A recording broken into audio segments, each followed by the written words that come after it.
Red and blue police lights sliced through the quiet summer night. My stepmother pointed a shaking finger at me, screaming to the crowd that I was lying. The officer paused, waiting for my answer, but my little sister stepped forward instead.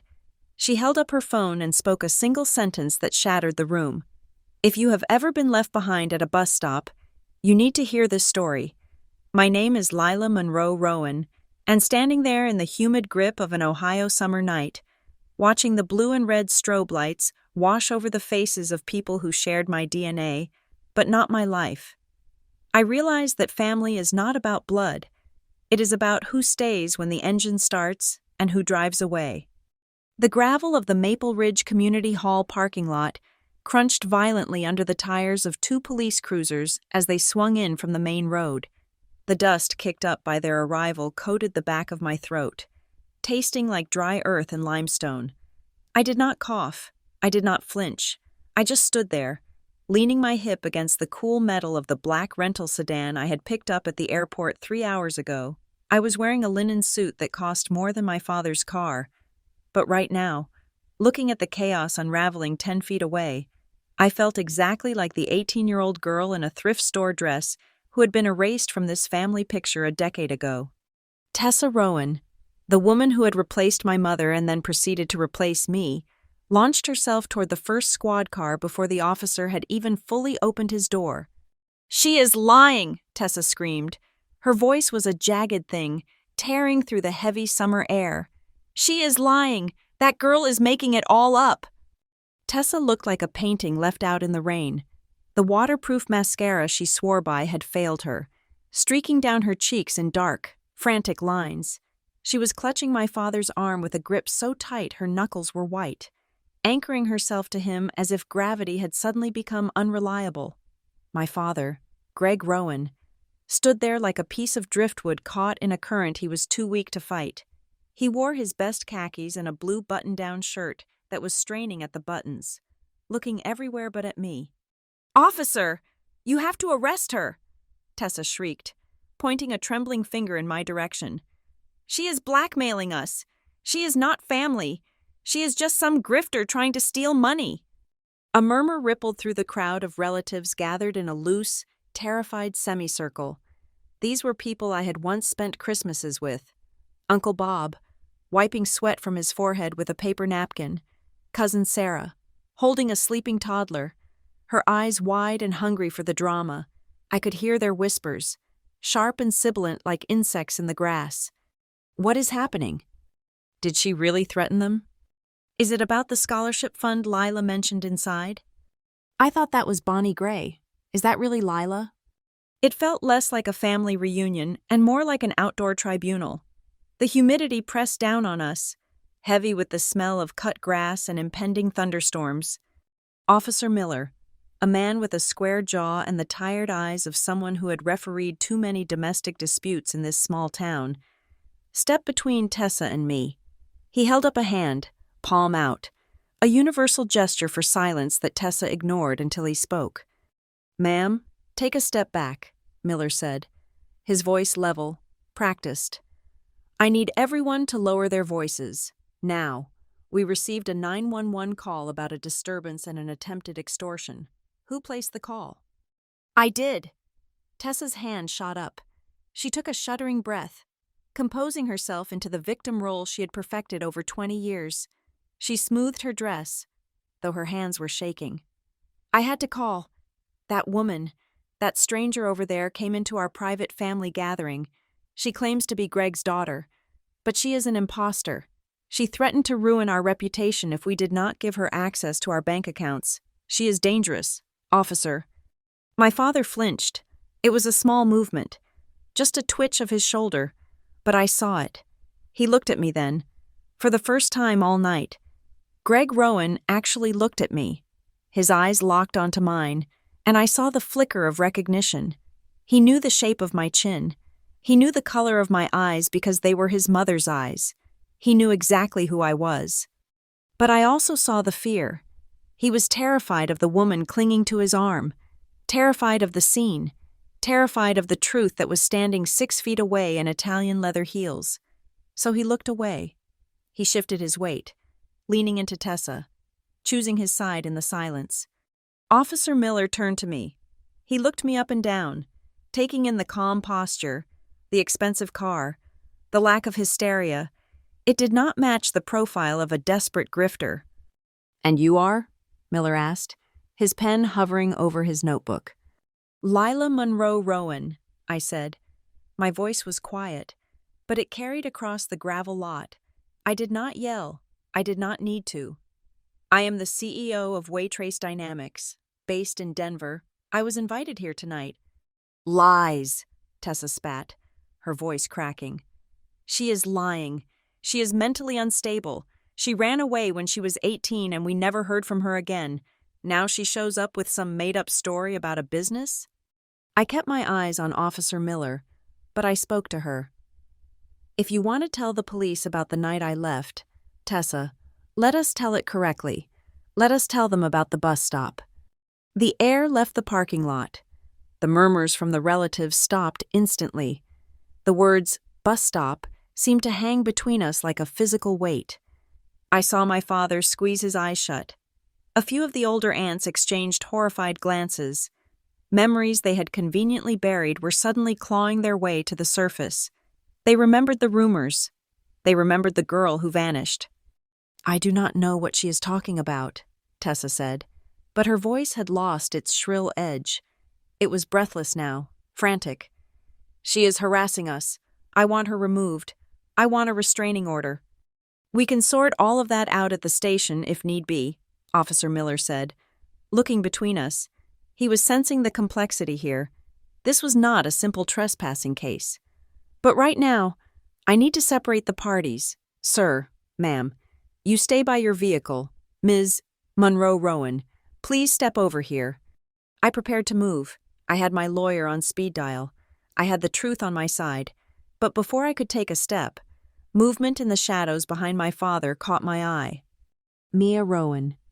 My half-sister was 15 years old, the same age I was when I started realizing I was being ghosted in my own home. She was standing near the bumper of my father's SUV, dressed in a pale yellow sundress that looked too young for her. Her dark hair was pulled back in a severe ponytail, pulling at her temples. Throughout the evening, she had been a shadow, moving where Tessa told her to move, smiling when Tessa told her to smile. Now, she stood alone. Her hands were clasped tightly in front of her, knuckles white, clutching a smartphone with a glittery case. Her eyes darted back and forth, vibrating with panic. She looked at Tessa, the mother who controlled her world. She looked at me, the sister she barely knew, the sister who had just walked back into her life and blown the roof off her reality. I watched the war inside her. I knew that look. It was the look of a child realizing that the safety of their home is built on a foundation of quicksand. I expected her to run. I expected her to cry and hide in the car. That is what I would have done at 15. Officer Miller was reaching for his radio. "Okay, let us keep this civil. I am going to need identification from—" "She is lying." The voice was small, trembling, but it cut through the heavy air sharper than the sirens had. Officer Miller stopped. Tessa froze, her mouth half open in a protest that died in her throat. My father blinked, looking around as if he had heard a ghost. Mia stepped forward. Her legs were shaking so badly I thought she might collapse, but she took one step, then another, moving out of the shadow of the SUV and into the harsh wash of the police headlights. She looked terrified. She looked like she was about to vomit. But she did not stop until she was standing between the two camps. The perfect golden child, the miracle baby, the one who was supposed to be everything I was not. "Mia." Tessa's voice was a warning, low and dangerous. "Honey, get in the car. This is adult business. You are confused." Mia did not look at her mother. She looked at the police officer. She took a deep breath, her chest hitching. "She is lying," Mia repeated, her voice gaining a fraction more volume. She lifted her chin, tears spilling over her lashes, but her hand remained steady as she raised her phone. The screen lit up, glowing bright in the dim lot. "My mom told the police that Lila is lying," Mia said, the words rushing out now. She told everyone inside that Lila ran away, but she swallowed hard, looking at me for a split second, a look of apology, of recognition, of shared pain. But I have a recording. Mia, put that phone away, Tessa lunged, her composure shattering completely. She is having an episode. She does not know what she is doing. Officer Miller stepped in fast, blocking Tessa with a firm arm. Ma'am, stay back. Let the girl speak. Mia's thumb hovered over the screen. The silence in that parking lot was absolute. The crickets had stopped. The wind had died. Every single person, the cousins, the aunts, the neighbors peeking over the fence, my father, and my stepmother, held their breath. We were all suspended in the moment before the guillotine drops. I looked at Mia, and for a second, the years dissolved. I saw myself. I saw the girl who had waited for someone to save her, and realizing no one was coming, had learned to save herself. Mia was doing the one thing I never got the chance to do at her age. She was burning the script. I looked straight ahead, past the police lights, past the terrified faces of my relatives, and I imagined I was looking right at you. Have you ever seen an entire lifetime turn upside down because of 3 words? Have you ever watched a lie that has stood for a decade crumble into dust in the span of a single heartbeat? Because when she pressed play, it was not just a voice recording, it was the sound of a family breaking. And to understand why the sound of a teenage girl's voice could destroy a world, you cannot start here. You cannot start in the parking lot with the police and the accusations. If you really want to know why my stepmother looked like she had seen her own executioner, we have to go back. We have to go back to where they left me. My name is Lila, and 11 years ago, I didn't have a rental car or a lawyer. I had $10, a backpack, and a one-way ticket to nowhere. It did not start in that parking lot with the police lights flashing against the siding of the community hall. It did not start with the gasps of my relatives or the recording on my sister's phone. If we are going to be honest, and I mean truly honest about the anatomy of a betrayal, then we have to go back to where the wound was first opened. It started at a rusted bus stop 11 years ago. Let me take you back to that summer. I was 18 years old. The air in Iron Creek, Ohio, was thick enough to chew on, a humid blanket that smelled of corn dust, heated asphalt, and cow manure. It was the kind of heat that made your clothes stick to your skin the second you stepped outside. The kind of heat that made the cicadas scream from the trees in a deafening, electric buzz that sounded like a headache given form. I was sitting in the back seat of my father's maroon SUV. I was still wearing my high school graduation gown. It was royal blue, made of cheap, shiny polyester that trapped the heat against my body. I had the cap in my lap, the tassel played with by my nervous fingers. In my other hand, I held the diploma folder. It was fake leather, stamped with the school seal in gold foil.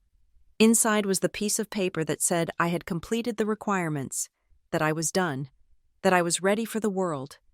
Usually, after graduation, you go to a dinner. You go to a party with balloons and cake and relatives slipping $20 bills into your pocket.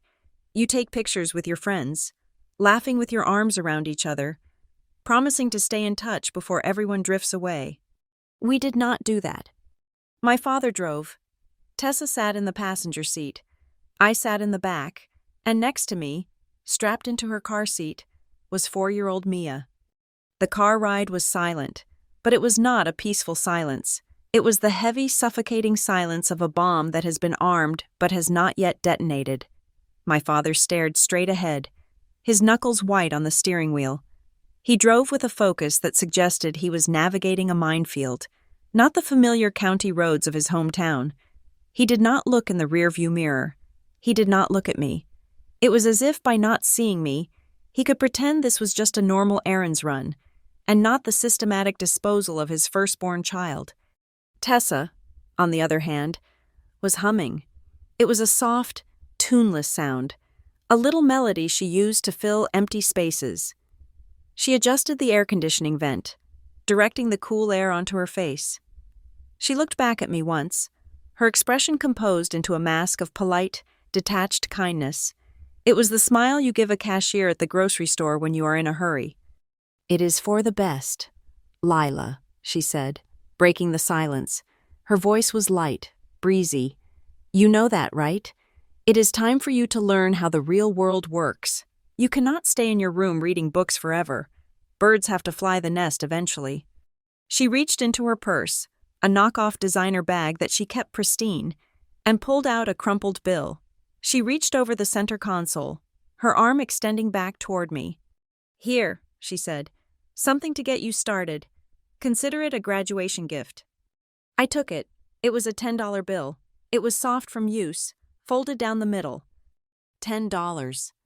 I looked at the money, then at the back of my father's head. I waited for him to say something. I waited for him to say, "Tessa, put that away. We are taking her to dinner." I waited for him to say, "This is ridiculous. Let us go home." He said nothing. He turned the blinker on. The clicking sound, tick, tick, tick, was the only rhythm in the world.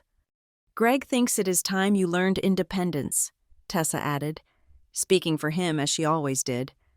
"Everyone has to take care of themselves eventually. We have Mia to think about now. Resources are tight. You understand logistics. Do you not?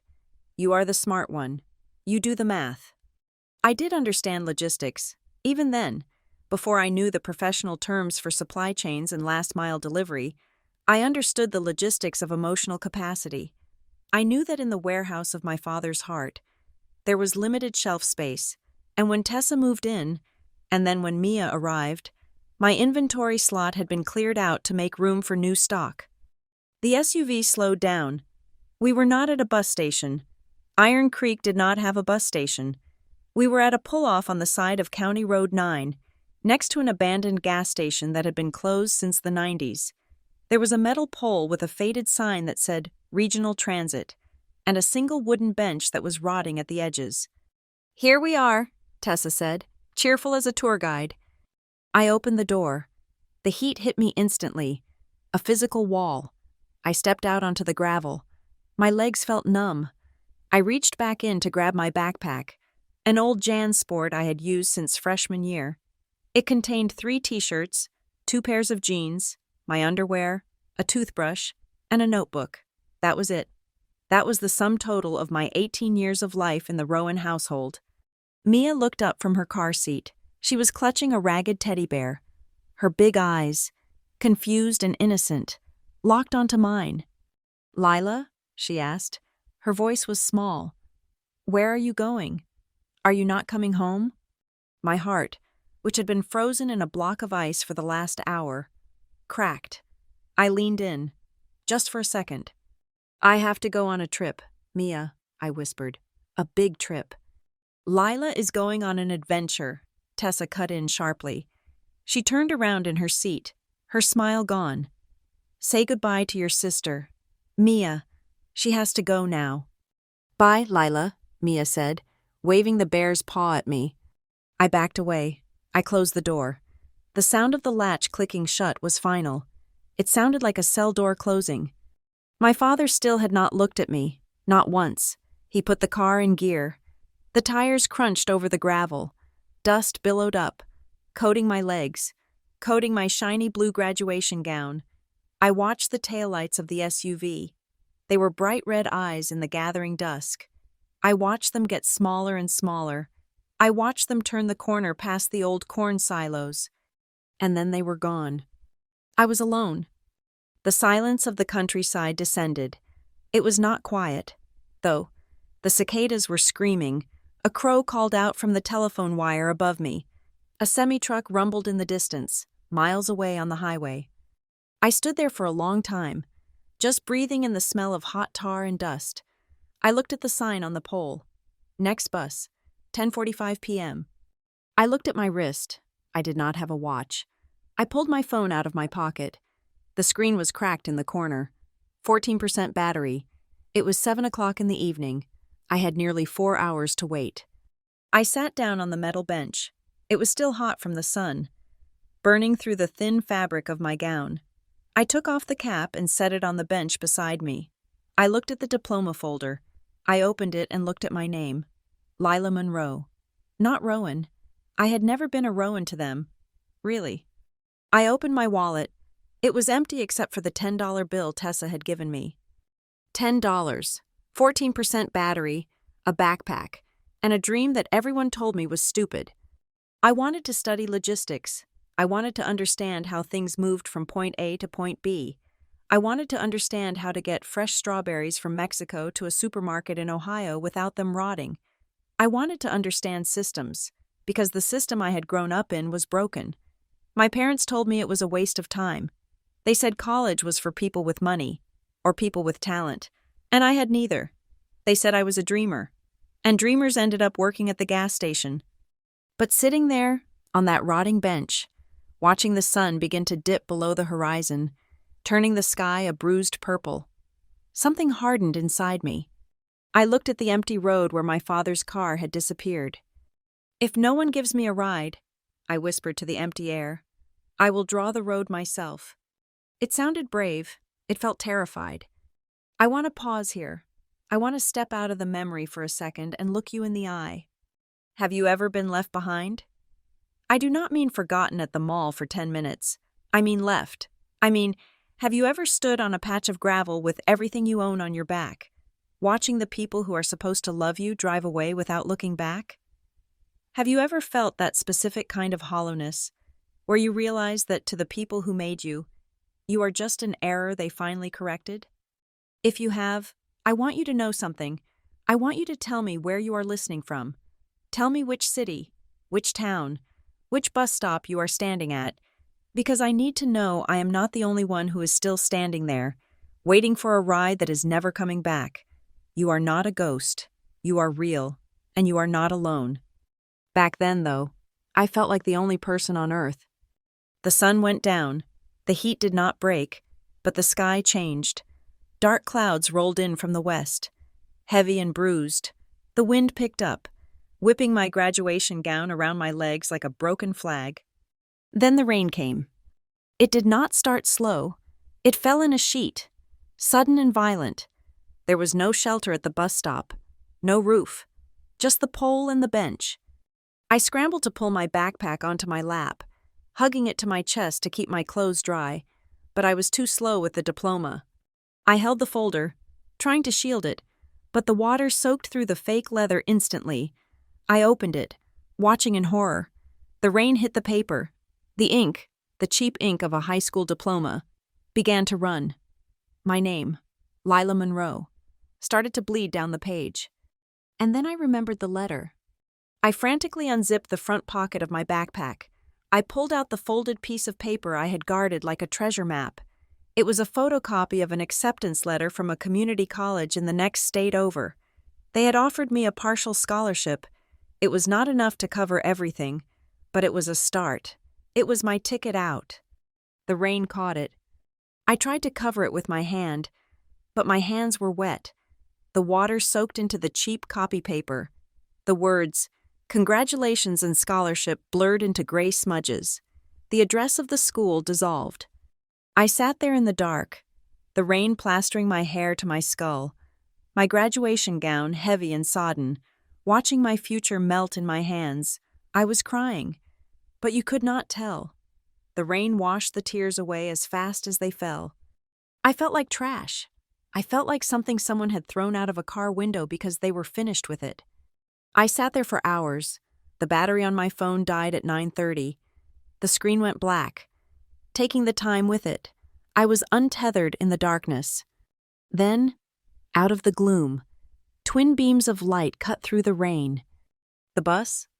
It was a hulking greyhound, old and scarred, the engine growling like a dying beast. It hissed to a halt in front of me, the air brakes sighing with exhaustion. The door hissed open. The driver was a heavy-set man with a beard that looked like steel wool. He looked down at me, a drowned rat in a royal blue gown, clutching a melting piece of paper. He did not look surprised. He had probably seen worse things at bus stops in the middle of the night. "You getting on?" he grunted. I stood up. My legs were stiff. I grabbed my backpack. "Where does this bus go?" I asked. My voice was a croak. He shrugged. west, stops in Columbus, then heads on to Riverton, then straight through to Chicago. I did not know anyone in Columbus. I did not know anyone in Riverton. I certainly did not know anyone in Chicago. I looked back at the darkness of Iron Creek. There was nothing there for me. No home, no bed, no family, just the echo of a car driving away. I stepped onto the first step. I held out my crumpled, wet $10 bill. "How far will this get me?" I asked. The driver looked at the money, then at my face. He took the bill. "Far enough," he said. "Take a seat." I walked down the aisle. The bus smelled of stale coffee, diesel fumes, and damp wool. It was half empty. I found a seat near the back, by the window. As the bus lurched forward, pulling away from the curb, I pressed my forehead against the cold glass. I did not know where I was going. I did not know where Riverton was. I did not know where I would sleep that night. But as the bus picked up speed, putting miles between me and the place where I had been abandoned, I thought one thing: as long as it is moving away from here, it is the right direction. I was moving, and for the first time in my life, I was the one deciding where the road went, even if I had no idea where it ended. To understand how you end up sitting on a bench in the rain with nothing but $10 and a ruined diploma, you have to understand the architecture of my childhood home. It was a standard 2-story house with white siding and a porch that needed painting, but inside, the foundation was built on a very specific kind of mathematics. I was 8 years old when my father, Greg, decided he was done being a widower. He married Tessa, a woman who managed a local fashion boutique and possessed a terrifying talent for customer service. Tessa knew exactly what people wanted to hear. She knew how to mirror their emotions, how to nod at the right time, and how to make you feel like you were the most important person in the room right up until the moment she sold you a dress you did not need. At first, I was part of the package deal. I was the tragic accessory, the motherless child that made Tessa look saintly for taking me on. But then, 4 years later, Mia was born. Mia was not just a baby. She was a reset button. She was the miracle baby, the fresh start, the clean slate that did not have the baggage of a dead first wife attached to it. When they brought her home from the hospital, the geography of the house shifted. The center of gravity moved to the nursery, and I found myself drifting into the orbit of a spare room. I became what I like to call a folding chair family member. You know the type.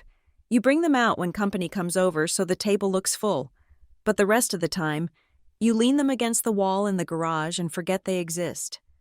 The difference became painfully clear on my 13th birthday. I remember waking up with that specific, fragile hope that teenagers get, wishing that maybe this year would be different. I came downstairs to the kitchen. There was no banner. There were no balloons. Tessa was drinking her coffee, reading a magazine. My father was already gone for work. "Happy birthday, Lila," Tessa said, not looking up from an article about summer trends. She slid a small, wrapped package across the granite island. I opened it. It was a spiral-bound notebook. I recognized the orange sticker on the back. It was from the clearance bin at the drugstore downtown. I had seen them there the day before, marked down to 50 cents because the cover was slightly bent. "Because you like to write," she said, finally glancing at me with a tight, obligatory smile. "Be realistic with it, though paper is expensive." That was it. That was my 13th year. Compare that to when Mia turned 8. It was a coronation. There was a party at the Italian restaurant in town, the one with the white tablecloths, where they charge you extra for bread. There were 20 guests. There was a custom cake with a ballerina on top, and the main gift was a brand new, candy-pink bicycle with white tires and tassels on the handlebars. I sat at the end of the long table, eating my pasta, watching my father hoist Mia onto his shoulders while the waiters sang to her. He looked so proud. He looked like a man who had everything he wanted. I realized then that I was not part of the everything. I was just the overhead cost he had to pay to keep the business running. But here's the thing about being invisible. You get to watch. You get to observe the mechanics of the world while everyone else is busy being the main character. I did not resent Mia for the bike. I did not even really resent the notebook. What I started to obsess over was efficiency. I liked things that made sense. I liked cause and effect. I liked maps. While other girls my age were cutting pictures of boy bands out of magazines, I was collecting road maps from gas stations. I would spread them out on the kitchen floor when no one was home, tracing the red and blue veins of the interstate highway system. I loved the idea that you could start in a cornfield in Ohio and, if you just followed the right line, end up in a skyscraper in Seattle. It felt like magic, but it was better than magic. It was logic. I started applying this to our house. My father was always complaining about money, about gas prices, about the cost of living. One evening, I sat down at the kitchen table with his stack of bills and his appointment calendar. He was a sales rep for a hardware supplier, which meant he spent half his life in his truck. I looked at his route for the week. Monday he was going north to Shelby, then back south to Mansfield, then back north again. It was a mess. It was inefficient. I took a piece of graph paper and redrew his week. I grouped the clients by location. I calculated the mileage. "Dad," I said, sliding the paper toward him while he was eating a reheated dinner, "if you do the Shelby calls on Tuesday instead of Monday and group them with the Galleon stop, you save 40 miles. That is almost 2 gallons of gas." He looked at the paper. He looked at me. He chewed his steak slowly. "You should not be touching my work papers, Lila," he said. "But look," I insisted, pointing at the numbers. "You are driving in circles. If you change the sequence, you save time. You could be home by 5 o'clock on Thursdays." He did not say, "Good job." He did not say, "Wow, you are smart." He just grunted, took the paper, and put it in his pocket. The next week, I noticed he followed my route. He came home early. He saved the gas money, but he never mentioned it. When I tried to bring it up, Tessa laughed from the living room. "Lila, stop pestering your father," she called out. "You are so obsessive with those little lists of yours. It is not normal for a girl to be so fixated on numbers. Why do you not try to be more like Mia? She made the cheerleading squad today." That was the refrain of my adolescence. Why are you not more like Mia? Mia was the artist. Mia was the performer. She had piano lessons on Tuesdays and ballet on Thursdays. She went to an expensive summer camp where they learned how to ride horses and make friendship bracelets. She was the investment. I was the labor. When I was 16, I got a job at the local grocery store, scanning items and bagging groceries. I worked 4 evenings a week and double shifts on weekends. I stood on my feet for 8 hours at a time, listening to the beep, beep, beep of the scanner, memorizing the PLU codes for produce. Bananas were 4011. Red delicious apples were 4016. I actually liked it. I liked the rhythm of it. I liked watching the conveyor belt move. I liked organizing the bags so the bread did not get squished by the canned beans. It was a puzzle I could solve every 30 seconds. I saved every penny. I did not spend it on clothes. I did not spend it on movies. I put it in a savings account that Tessa did not have access to. Then came the day the guidance counselor, Mrs. Gable, called me into her office. She was a kind woman with messy hair who actually looked at my grades. "Lila," she said, tapping a file on her desk, "you have perfect scores in math. You have an aptitude for systems. There is a program at a state university in Michigan. It is for supply chain management and logistics. They are looking for women in the field. I think you could get a scholarship." My heart hammered against my ribs. Supply chain management. It sounded like the most beautiful phrase in the English language. It was exactly what I had been doing with my father's maps, but on a global scale. I brought the brochure home that night. I made the mistake of bringing it to the dinner table. "Michigan?" Tessa said, picking up the glossy pamphlet as if it were contaminated. She raised an eyebrow. "Lila, honey, be realistic." "It is a good program," I said, my voice tight. "Mrs. Gable said I could get a scholarship." "Scholarships do not cover room and board," Tessa said, tossing the brochure back at me. "And Michigan is too far. Out-of-state tuition is astronomical. We cannot afford that." "I have savings," I said, "and I can work." It is not just the money. Tessa sighed, looking at Greg for backup. It is the reach. You are not a city girl. Lila, you are quiet. You get overwhelmed. You are better off staying here. Maybe taking some classes at the community center if you really want to. But a university? In another state? She laughed, a short, sharp sound. Let us not set ourselves up for failure. I looked at my father. Dad, what do you think? Greg did not even look up from his newspaper. He turned the page, the paper rattling loudly in the silence. If you want to go, you find a way to pay for it, he said. The house budget is tight. Mia needs braces next year. We have expenses. This house does not have room for freeloaders. Lila, if you are 18, you are an adult. You figure it out. Freeloader. The word hung in the air, toxic and heavy. I was the one working 20 hours a week while still in high school. I was the one buying my own school clothes. I was the one who had routed his sales calls to save him hundreds of dollars a year in fuel. But to him, I was just a drain on resources that could be better spent on Mia's teeth. I took the brochure and put it in my lap. I did not cry. I ate my peas. I drank my milk. And I learned the most important lesson of my life right there at that dinner table. Love, in this house, was a transaction, and I had insufficient funds. The final nail in the coffin came a few months later. I had come home early from a shift at the store because the power had gone out. I walked into the house quietly, not wanting to wake anyone up if they were napping. I heard Tessa on the phone in the kitchen. She was talking to her sister, my Aunt Valerie. Oh, stop worrying, Tessa was saying. Her voice was low, confidential. We have it under control. Mia is going to be fine. She has so much potential. Val, you should see her dance. She's going to be a star. We are putting everything into her accounts. There was a pause while Valerie spoke on the other end. Lila? Tessa scoffed. No, we are not worried about Lila. We cannot treat them the same. Val, that is just basic economics. Mia is the future. She has that spark. Lila is a worker. She is sturdy. She is used to not having much. She will be fine with a minimum wage job. She does not need what Mia needs. I stood in the hallway, clutching my uniform vest. She is sturdy. She does not need what Mia needs. They did not see me as a person. They saw me as a piece of farm equipment. Reliable, dull, able to be left out in the rain without rusting too much. Mia was the sports car that needed a garage and premium fuel.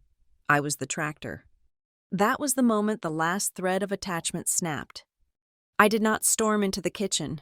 I did not scream. I did not confront her. I realized that arguing with them was like trying to negotiate with a brick wall. It was inefficient. It was a waste of energy. I turned around and walked back out the front door.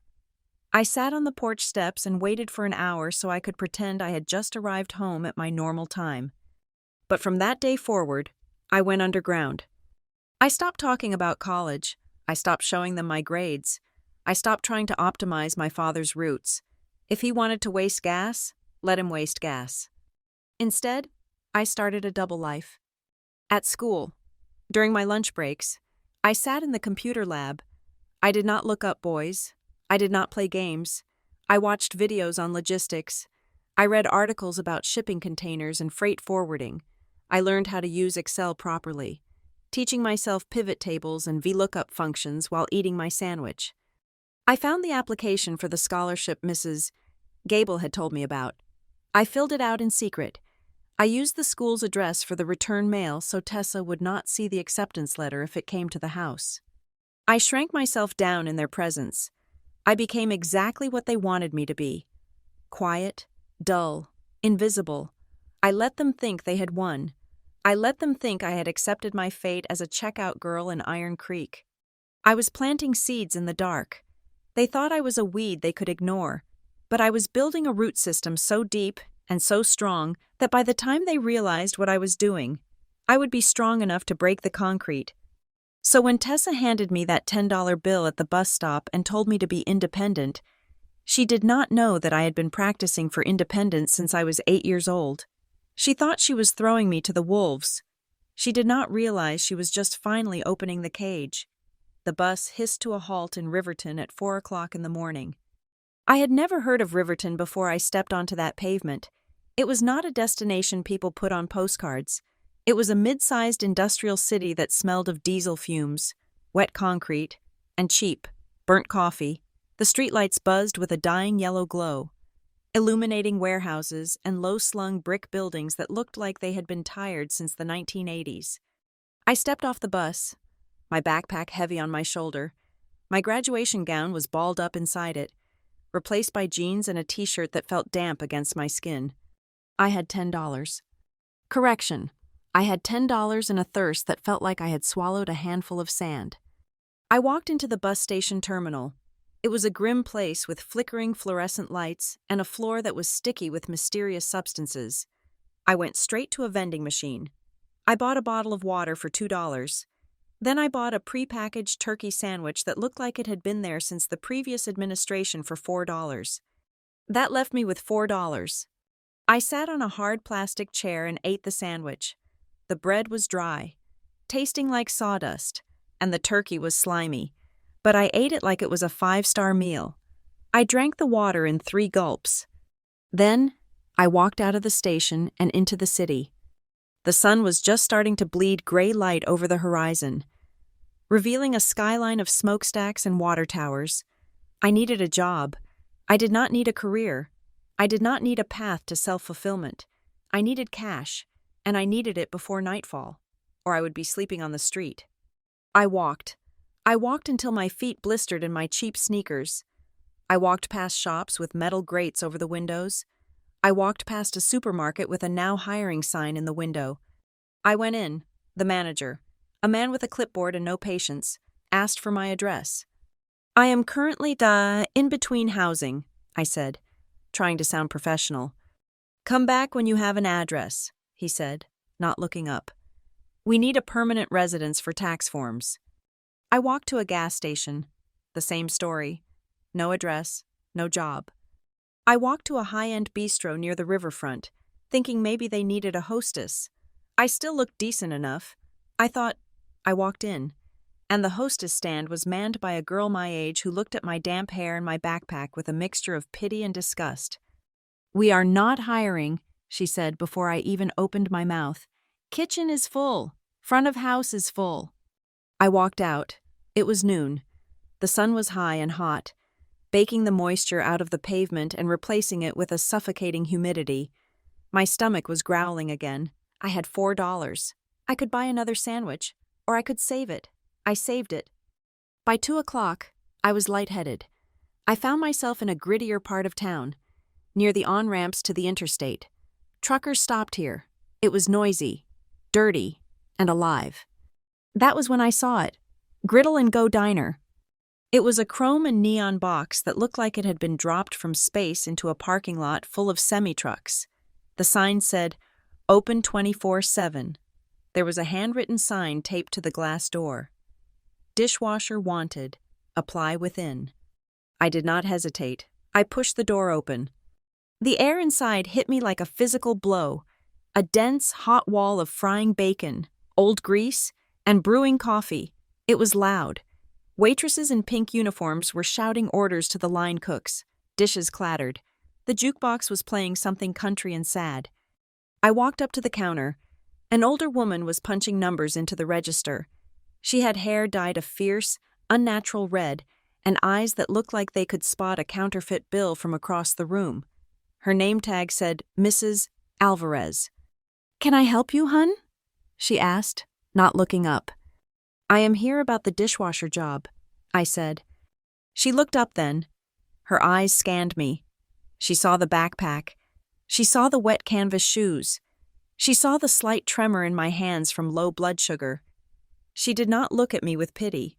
She looked at me with calculation. "Have you ever worked a pit before?" she asked. "No," I said, "but I work hard, and I do not quit." She snorted. "Everyone quits the pit. Honey, it is hot, it is gross, and the pay is garbage. Federal minimum wage, no tips. You get 1 meal per shift, and I do not do advances. You work, You get paid on Friday. I can start now, I said. She looked at my hands again. Then she nodded toward the swinging double doors behind the counter. Apron is on the hook. Gloves are in the box. Do not break my china. 5 minutes later, I was in hell. The dish pit was a small, steam-filled alcove in the back of the kitchen.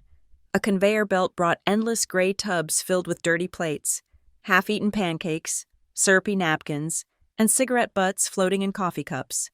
My job was to spray them down, load them into the industrial sanitizer, unload them, stack them, and do it all again before the cooks ran out of clean plates. It was a nightmare of physics. The water was scalding hot. The steam made my hair frizz and stick to my face. The noise was deafening. Cooks screaming, "Order up!" and "I need plates," every 10 seconds.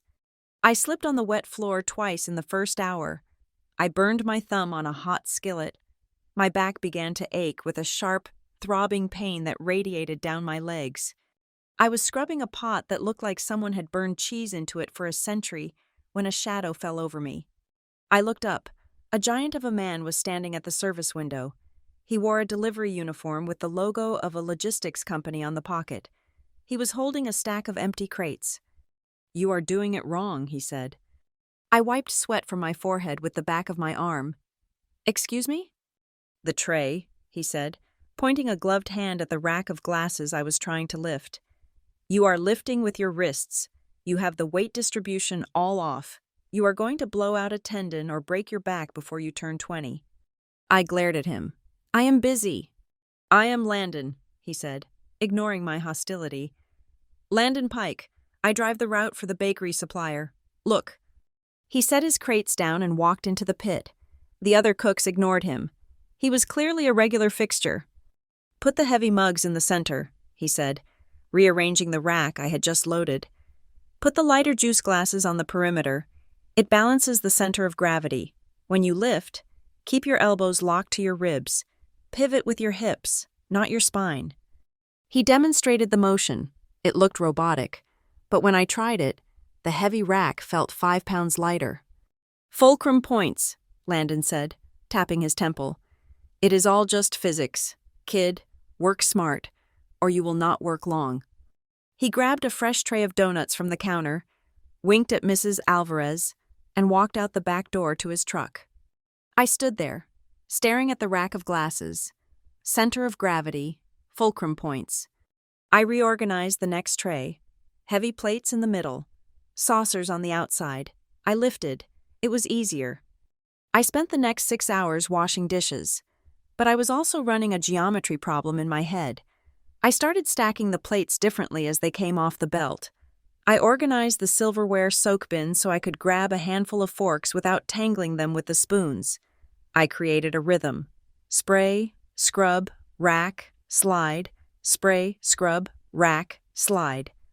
By 10 o'clock that night, the rush had died down. My hands were pruned and raw inside the rubber gloves. My shirt was soaked through with sweat and dishwater. I smelled like old ketchup. Mrs. Alvarez walked into the pit. She looked at the stacks of clean plates, organized by size and type, gleaming under the harsh lights. She looked at the clear sink. "You are still here," she said. It was a statement, not a question. "I told you I do not quit," I said. She nodded. She handed me a plate with a burger and fries. "Eat. You look like you're about to pass out." I ate standing up over the sink. It was the best burger I had ever tasted. The grease was life-giving. When I finished, I took off the apron. The reality of my situation crashed back down on me. I had a job. I had eaten, but I still had no place to sleep. The bus station kicked people out after midnight. I picked up my backpack. "See you tomorrow," I said, trying to sound confident. Mrs. Alvarez was leaning against the prep table, wiping her hands on a rag. She watched me head toward the back door, toward the dark alley behind the diner. "Hey," she called out. I stopped. "It is supposed to storm tonight," she said. She did not look at me. She was looking at a spot on the wall.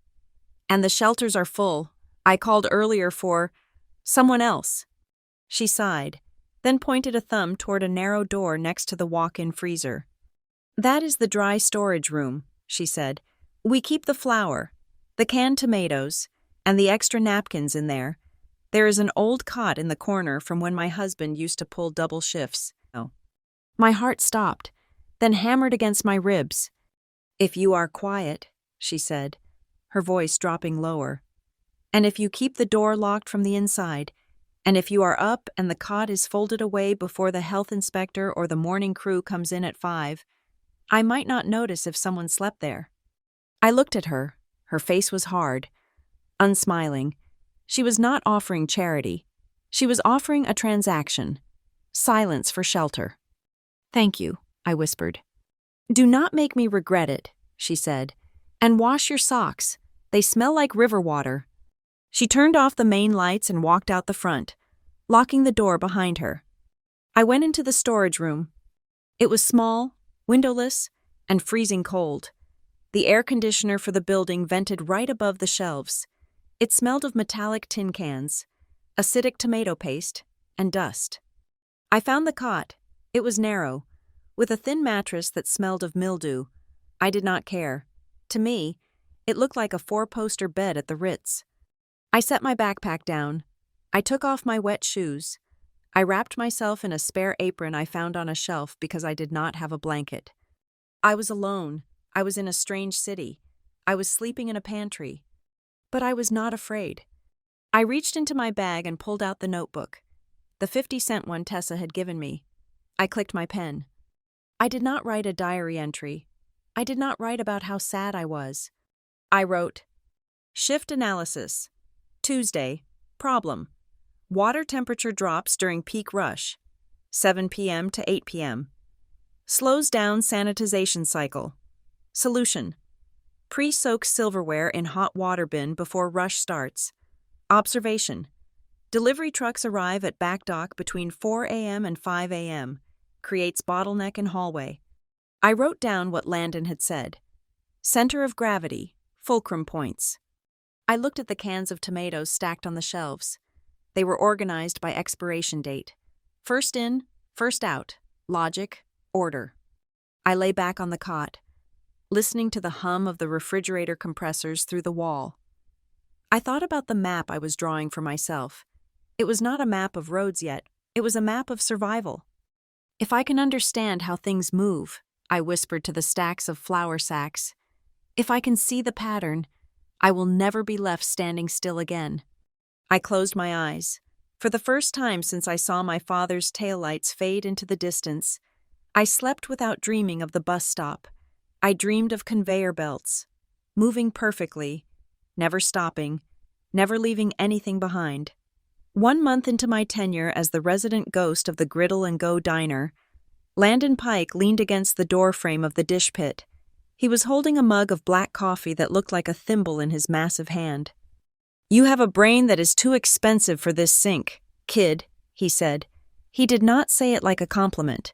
He said it like a mechanic diagnosing a waste of good fuel. He told me about a place called Ridgeway Freight Lines. It was a small logistics company out by the highway, tucked between a tire depot and a gravel yard. Landon said the owner, a guy named Tom Ridley, was drowning in paperwork and needed someone who could type faster than 2 fingers a minute. I went there the next morning, wearing my only pair of clean jeans and a blouse I had bought at a thrift store for $3. The office of Ridgeway Freight Lines smelled of 3 things: old cigarette smoke, burned coffee, and stress.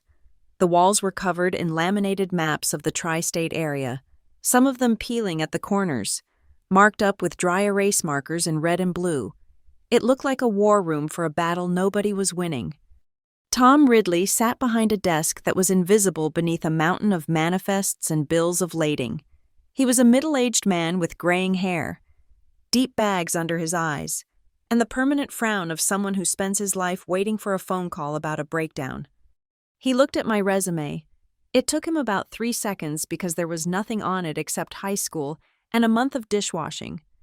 I do not need a logistician, Tom grunted, tossing the paper onto the pile. I need a data entry clerk. I need someone to take these stacks of driver logs and put them into the computer so the DOT does not shut me down. Can you use a computer? I am fast, I said. And I do not make mistakes. He looked at me over his reading glasses. He saw the desperation I was trying to hide, but he also saw the focus. 2 days a week, he said. Tuesdays and Thursdays, minimum wage. If you mess up the mileage entry, you are gone. I cannot afford audits. I will take it. My job was mind-numbing. I sat at a wobbly desk in the corner, entering numbers into an ancient fleet management software that looked like it had been coded in 1995. Truck 402, departure 6 a.m., arrival 2 p.m., mileage 142. Most people would have zoned out. Most people would have put headphones in and just let their fingers do the walking. But I could not turn my brain off. As I typed, I started to see the picture. I was not just typing numbers, I was typing a story. I saw that Truck 12 went to the north side of the city every Tuesday to drop off paper products. I saw that Truck 7 went to the same industrial park on Wednesdays to drop off cleaning supplies.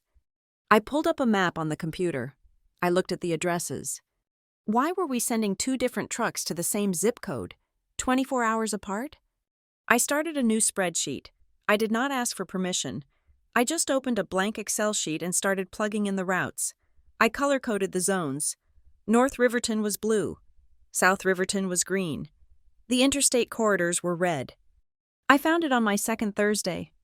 Truck 10 was driving empty, what they call deadheading, for 40 miles to pick up a load in Dayton. But Truck 4 was dropping a load in Dayton at the exact same time and driving back empty. If they swapped the pickup, Truck 10 could stay local, and Truck 4 could grab the backhaul. I did the math. 40 miles of diesel, 1 hour of driver time, wear and tear, multiplied by 52 weeks a year. I sat there, staring at the glowing screen. It was beautiful. It was a puzzle piece clicking into place with a satisfying snap. I was so absorbed in the spreadsheet that I did not hear Tom come up behind me. "What is that?" I jumped, nearly knocking over my keyboard. Tom was standing there, holding a lukewarm cup of coffee, staring at my monitor. His face was unreadable. "I am sorry," I stammered, reaching for the mouse to close the window. "I finished the logs early, and I was just looking at something." "Do not close it," he commanded. He leaned in, squinting at the screen. He traced a line on the spreadsheet with his finger. "You have Truck 4 taking the Dayton return. Why?" "Because Truck 4 is already there," I said, my voice shaking a little. "If Truck 10 goes, he is driving air for 45 minutes. If you switch them, you save the fuel, and Truck 10 can take the local loop in the afternoon." Tom stared at the screen. Then he looked at the map on the wall. Then he looked back at me. "How long have you been doing this?" he asked. Just today," I lied. "I just noticed it while I was typing." He was silent for a long time. The hum of the refrigerator in the break room seemed incredibly loud. "That is a 40-minute save," Tom said softly. "In this business, 40 minutes is the difference between profit and breaking even." He pulled up a chair and sat down next to me. The hierarchy in the room shifted. He was no longer the boss talking to the clerk. He was a veteran talking to a recruit. "You know what a bill of lading is, Lila?" "No, sir." "I am going to teach you. Forget the data entry. I can hire a high school kid to do that. I want you to look at the dispatch board." That was the day the door opened. For the next 6 months, I lived a double life. Monday, Wednesday, Friday, and Saturday. I was in the dish pit at Griddle and Go, sweating through my t-shirt, scrubbing congealed egg off ceramic plates. But on Tuesdays and Thursdays, I was a student of movement. Tom taught me the language of the road. I learned about hours of service, the strict federal laws that dictated how long a driver could be behind the wheel. I learned about weight distribution, how you had to load the heavy pallets over the axles or the dough tea would find you at the weigh station. I learned about reefers, refrigerated trucks, and how a 2-degree temperature fluctuation could ruin $50,000 worth of strawberries. I began to feel the heartbeat of the network. It is hard to explain to someone who does not work in logistics, but there is a rhythm to it. It is biological. The highway is the artery. The truck is the blood cell. The warehouse is the organ. And if there is a blockage, a traffic jam, a flat tire, a missed appointment, the whole body gets sick. I became obsessed. At the diner, while I was rinsing glasses, my mind was running simulations. I would look at the vegetable delivery guy coming in the back door at 7 o'clock at night, looking exhausted and annoyed. Why is he here at 7, I wondered. The rush is at 6. If he came at 4, he would miss the dinner traffic and we could prep the salad faster. Why is his dispatcher routing him through the downtown tunnel during rush hour? I wanted to fix it. I wanted to fix everything. Sundays were my holy days. I did not go to church. I went to the Riverton Public Library. It was a quiet, dusty building with carpet that smelled like rain.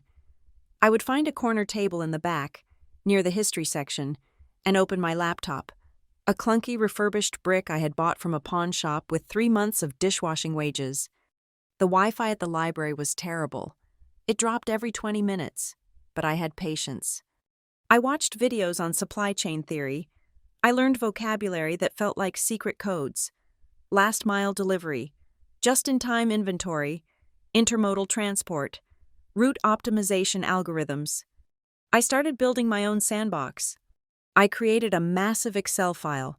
I invented a fake company called Lila Logistics. I created fake clients, a bakery, a steel mill, a flower shop. I gave myself 10 trucks and 5 drivers. Then, I created problems. Scenario: Driver A gets a flat tire on I-70. He has a load of concrete due at 2 p.m. Driver B is 20 miles away but has a full load. Driver C is empty but is an hour away. Solve it. I played this game for hours. I moved the pieces around. I calculated the costs. I realized that logistics was not just about math. It was about psychology. It was about knowing that driver Dave hates driving into the city because he gets anxious. So you give him the rural routes, and he drives faster. It was about knowing that the receiving dock at the steel mill closes early on Fridays. So you have to prioritize that load, or it sits all weekend. One night in late October, a massive storm system rolled through Ohio. It was pouring rain, the kind of rain that turns highways into rivers. I was at Ridgeway Freight. It was a Tuesday, my scheduled day. But it was already 8 o'clock at night. Tom had gone home to his family. The office was dark, lit only by the glow of the streetlights outside and the monitor of my computer. We had 3 trucks stuck in the storm. One was carrying auto parts that were needed for a production line in Detroit by 6 a.m. If the parts did not arrive, the line shut down. That was a $10,000 an hour penalty. I could not just look at the spreadsheet. It was not enough. I stood up. I went to the big whiteboard on the wall. I grabbed a black marker. I started drawing. I drew the interstate. I drew the alternate routes, the state highways, the back roads that the GPS algorithms usually ignored because the speed limit was lower.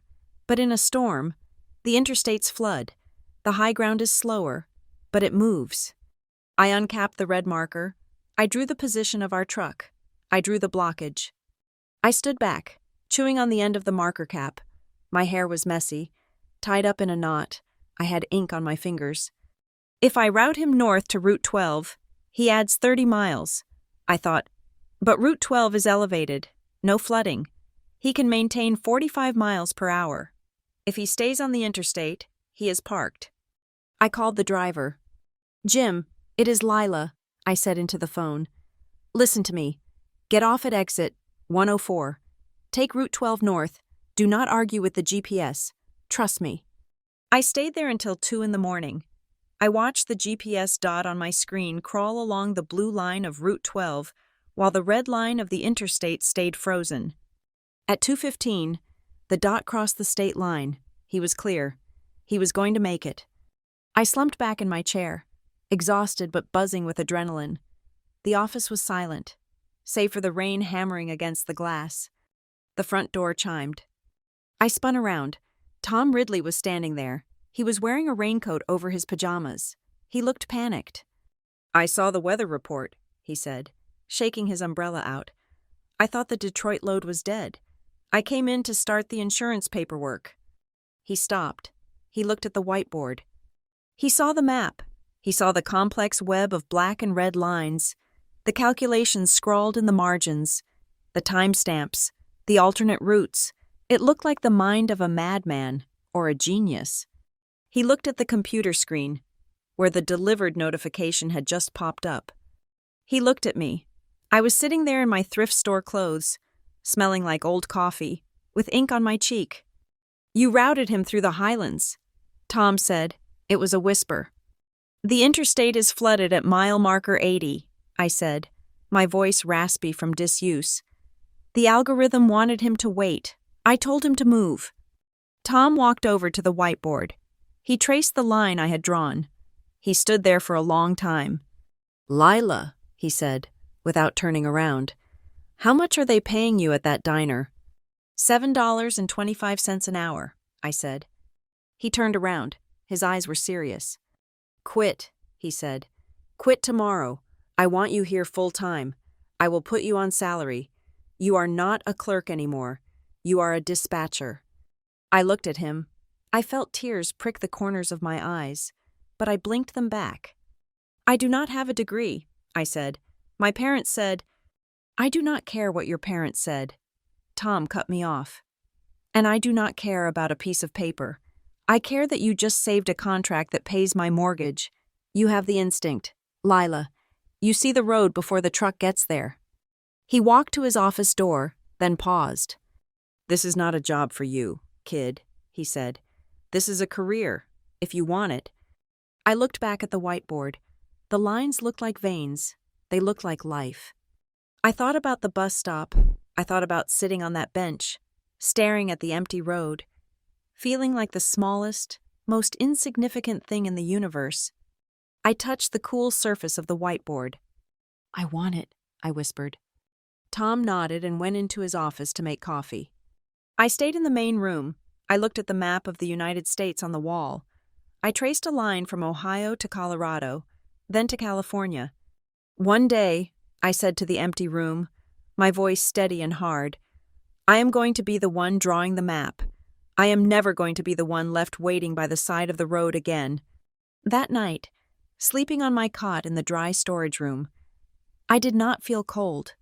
I felt like an engine that had finally been turned on.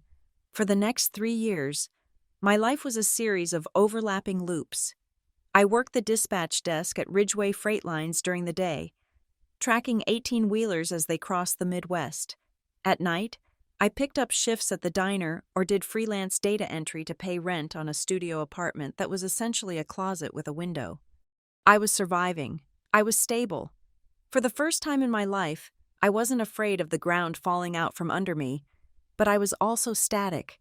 I was a cog in someone else's machine, and while I kept that machine oiled and running smooth, I knew I was capable of building an engine of my own.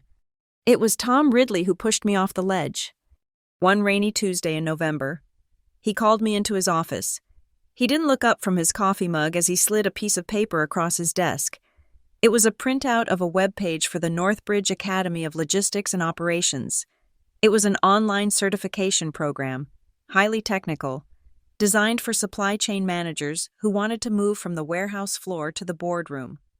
"You should apply," Tom said, finally meeting my eyes. I looked at the tuition cost listed at the bottom of the page. It was $4,000 per semester. "Tom, I have $300 in my savings account," I said, sliding the paper back. "I am finally paying my own rent. I cannot take on debt." "It is a scholarship program," Tom said, sliding the paper back to me with a heavy hand. "Designed for people currently working in the industry, it is merit-based. They look at operational efficiency, not your parents' tax bracket." I hesitated. The old voice, Tessa's voice, echoed in the back of my skull. "Be realistic. Lila, you are a worker. You are not a scholar." "I do not have a college degree." "Tom," I said quietly, "I have a GED and a high school diploma that got rained on. These programs want transcripts." Tom leaned back in his chair. The springs squeaked. "I already sent your name in as a recommendation. I told them you optimized my fleet routing by 15% in 6 months without any formal training. They do not care about your TOEFL score or your pedigree. Lila, they need people who can see the matrix. They need you." He paused, then added a smile that was rare for him. "Besides, I figured it was time someone invested in you who actually expects a return." 2 weeks later, I was sitting on my second-hand futon, refreshing my email on my sluggish laptop. The subject line popped up: "Admissions decision, Northbridge Academy." My hands shook so hard I had to put the mouse down. I stared at the screen. I had spent my entire life being told I was a cost, a burden, a mouth to feed. I clicked the email. "Dear Ms. Monroe, we are pleased to inform you." I didn't scream. I didn't jump up and down. I just sat there in the blue light of the screen, tears running silently down my face. For the first time in my history, a stranger had looked at my value and said, "Yes, we want this." My life became a blur of caffeine and algorithms. I worked at Ridgeway from 7 in the morning until 4 in the afternoon. Then I went home, made a pot of coffee, and logged into my classes. I learned about linear programming. I learned about stochastic modeling. I learned how to use SQL databases to predict inventory shortages before they happened. The lectures were dry. The professors were monotone, and the math was grueling. But I loved it. I loved it because it was a language where X always equaled X. There was no nuance. There was no favoritism. If the math worked, the truck arrived on time. If the math was wrong, it didn't. It was the only fair system I had ever known. But the real turning point didn't happen in a classroom. It happened in a flower shop. To make extra money for textbooks, I took a temporary job in February helping a local florist, Mrs. Higgins, manage her Valentine's Day rush. It is the Super Bowl of the floral industry. The shop was chaos. Roses were everywhere. Phones were ringing off the hook. I was manning the delivery board. Mrs. Higgins had 5 drivers, mostly college kids in their own sedans, running bouquets all over Riverton. I watched the first driver, a kid named Kevin, load up his car. He grabbed 10 orders. I looked at the addresses. "Kevin, wait," I said. "You have a drop on Elm Street, then one on Maple, then one back on Elm. Why are you backtracking?" I just grabbed them in order of the time they came in. Kevin shrugged. "First in, first out, right?" "No," I said, grabbing the clipboard. "That is inefficient. You are driving 3 extra miles. That is 15 minutes in traffic. That is 1 less delivery you can make this hour." I looked at the other drivers. They were all doing the same thing. They were crisscrossing the city, driving past each other, wasting gas, wasting time. I went home that night, my brain buzzing. It wasn't just big trucking companies like Ridgeway that had this problem. It was everyone. The florist, the pizza place, the plumber. They were all bleeding money because they couldn't see the map. They were guessing. I opened my laptop. I didn't know how to code. Not really. I knew enough Python to automate a spreadsheet, but I didn't know how to build an app. But I knew logic. I stayed up until 4 in the morning. I found a free map API, an application programming interface that allowed me to pull street data. I wrote a clumsy, ugly script. It was simple. You typed in a list of 10 addresses. The script calculated the distance between all of them and rearranged the list to create the shortest possible loop. I called it Waytrace. It was not pretty. It was a black screen with white text. You had to type the addresses in a specific format, or it would crash. But it worked. I needed a guinea pig. The next day, I found Landon Pike at the diner. He had moved on from driving for the bakery supplier and was now an independent contractor with his own van, doing last-mile deliveries for Amazon packages. "Landon," I said, sliding my laptop onto the counter next to his eggs. "I need you to try something." He looked at the screen. "What is this? Did you hack the Pentagon?" "It is a routing tool," I said. "Put your stops for today in here." He raised an eyebrow but started typing. He had 40 stops. It took him 10 minutes to type them all in. When he hit enter, the screen froze for a solid 30 seconds. I held my breath, praying the code wouldn't break. Then a list popped up. Stop 1, 454 Main St. Stop 2. 458 Main St. Stop 3. 12. Oak Ave. This is not the order the warehouse gave me, Landon said, squinting. Just try it, I pleaded. Please, for science. He grunted. Fine, but if I am late, you owe me a pie. He came back the next day. He didn't say a word. He walked up to the counter where I was washing dishes, reached into his pocket, and slammed a $20 bill on the surface. I finished 2 hours early, he said. His eyes were wide. 2 hours, Lila, and I used 3 gallons less gas. Do you know what that adds up to in a month? 20% efficiency increase, I guessed. At least, he said. Kid, you have to sell this. Every independent driver in the city needs this. It is just a script, I said, feeling a flush of pride. It is not a product. Make it a product, Landon said. If you ever need investors, I am in. I will invest. 1 case of premium coffee beans. It was a joke, but it wasn't. I spent the next 6 months not sleeping. I taught myself JavaScript. I learned how to build a user interface that didn't look like a command prompt. I refined the algorithm. I added features for time windows and vehicle capacity. I started small. I went back to Mrs. Higgins at the flower shop. I can save your drivers an hour a day, I told her. Try it for free for a month.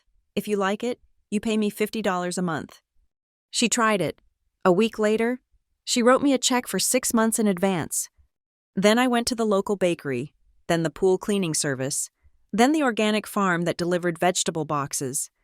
I wasn't charging thousands. I was charging $50 here, $100 there, but it was my money. It wasn't wages. It was revenue. I remember the first time I got an email from a customer I had never met in person. It was a small painting company in the suburbs. Subject: Thank you.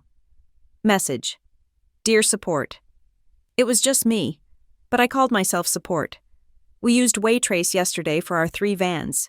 We managed to fit in 2 extra jobs because of the route optimization. You helped us make an extra $500 this week. You saved our month. I stared at that email. I printed it out. I taped it to the wall above my desk. It wasn't about the money. It was about the control. For the first time, I wasn't just surviving the chaos of the world. I was ordering it. Then came the big fish. Harbor Fresh Wholesale was a regional food distributor. They had a fleet of 20 trucks. Their logistics manager, a guy named Dave, had heard about me from the bakery owner. I walked into their meeting. I didn't have a suit. I wore a blazer I had bought at Goodwill and my best pair of clean jeans. I set up my laptop. I showed them the demo. We usually use enterprise software from the big guys, Dave said, crossing his arms. Why should we trust a startup run out of... He looked at my business card, which just listed a P.O. box. Where is your office exactly? My office is in the cloud, I said, not skipping a beat. And you should trust me because the big guys give you a generic algorithm. I give you a custom solution. I know your routes. I know the traffic patterns in Riverton better than Google Maps does because I have driven them. I pulled up a simulation I had run on their public delivery data. Last week, your drivers spent 14 hours sitting in traffic on the I-90 bridge. I said, my system would have routed them through the industrial sector. You would have saved $4,000 in fuel and overtime. The room went silent. Dave looked at the numbers. He looked at me. Can you scale this? He asked. We are expanding to 3 states next year. I can scale it to the moon if you have the trucks, I said. They signed. It was a 12-month contract.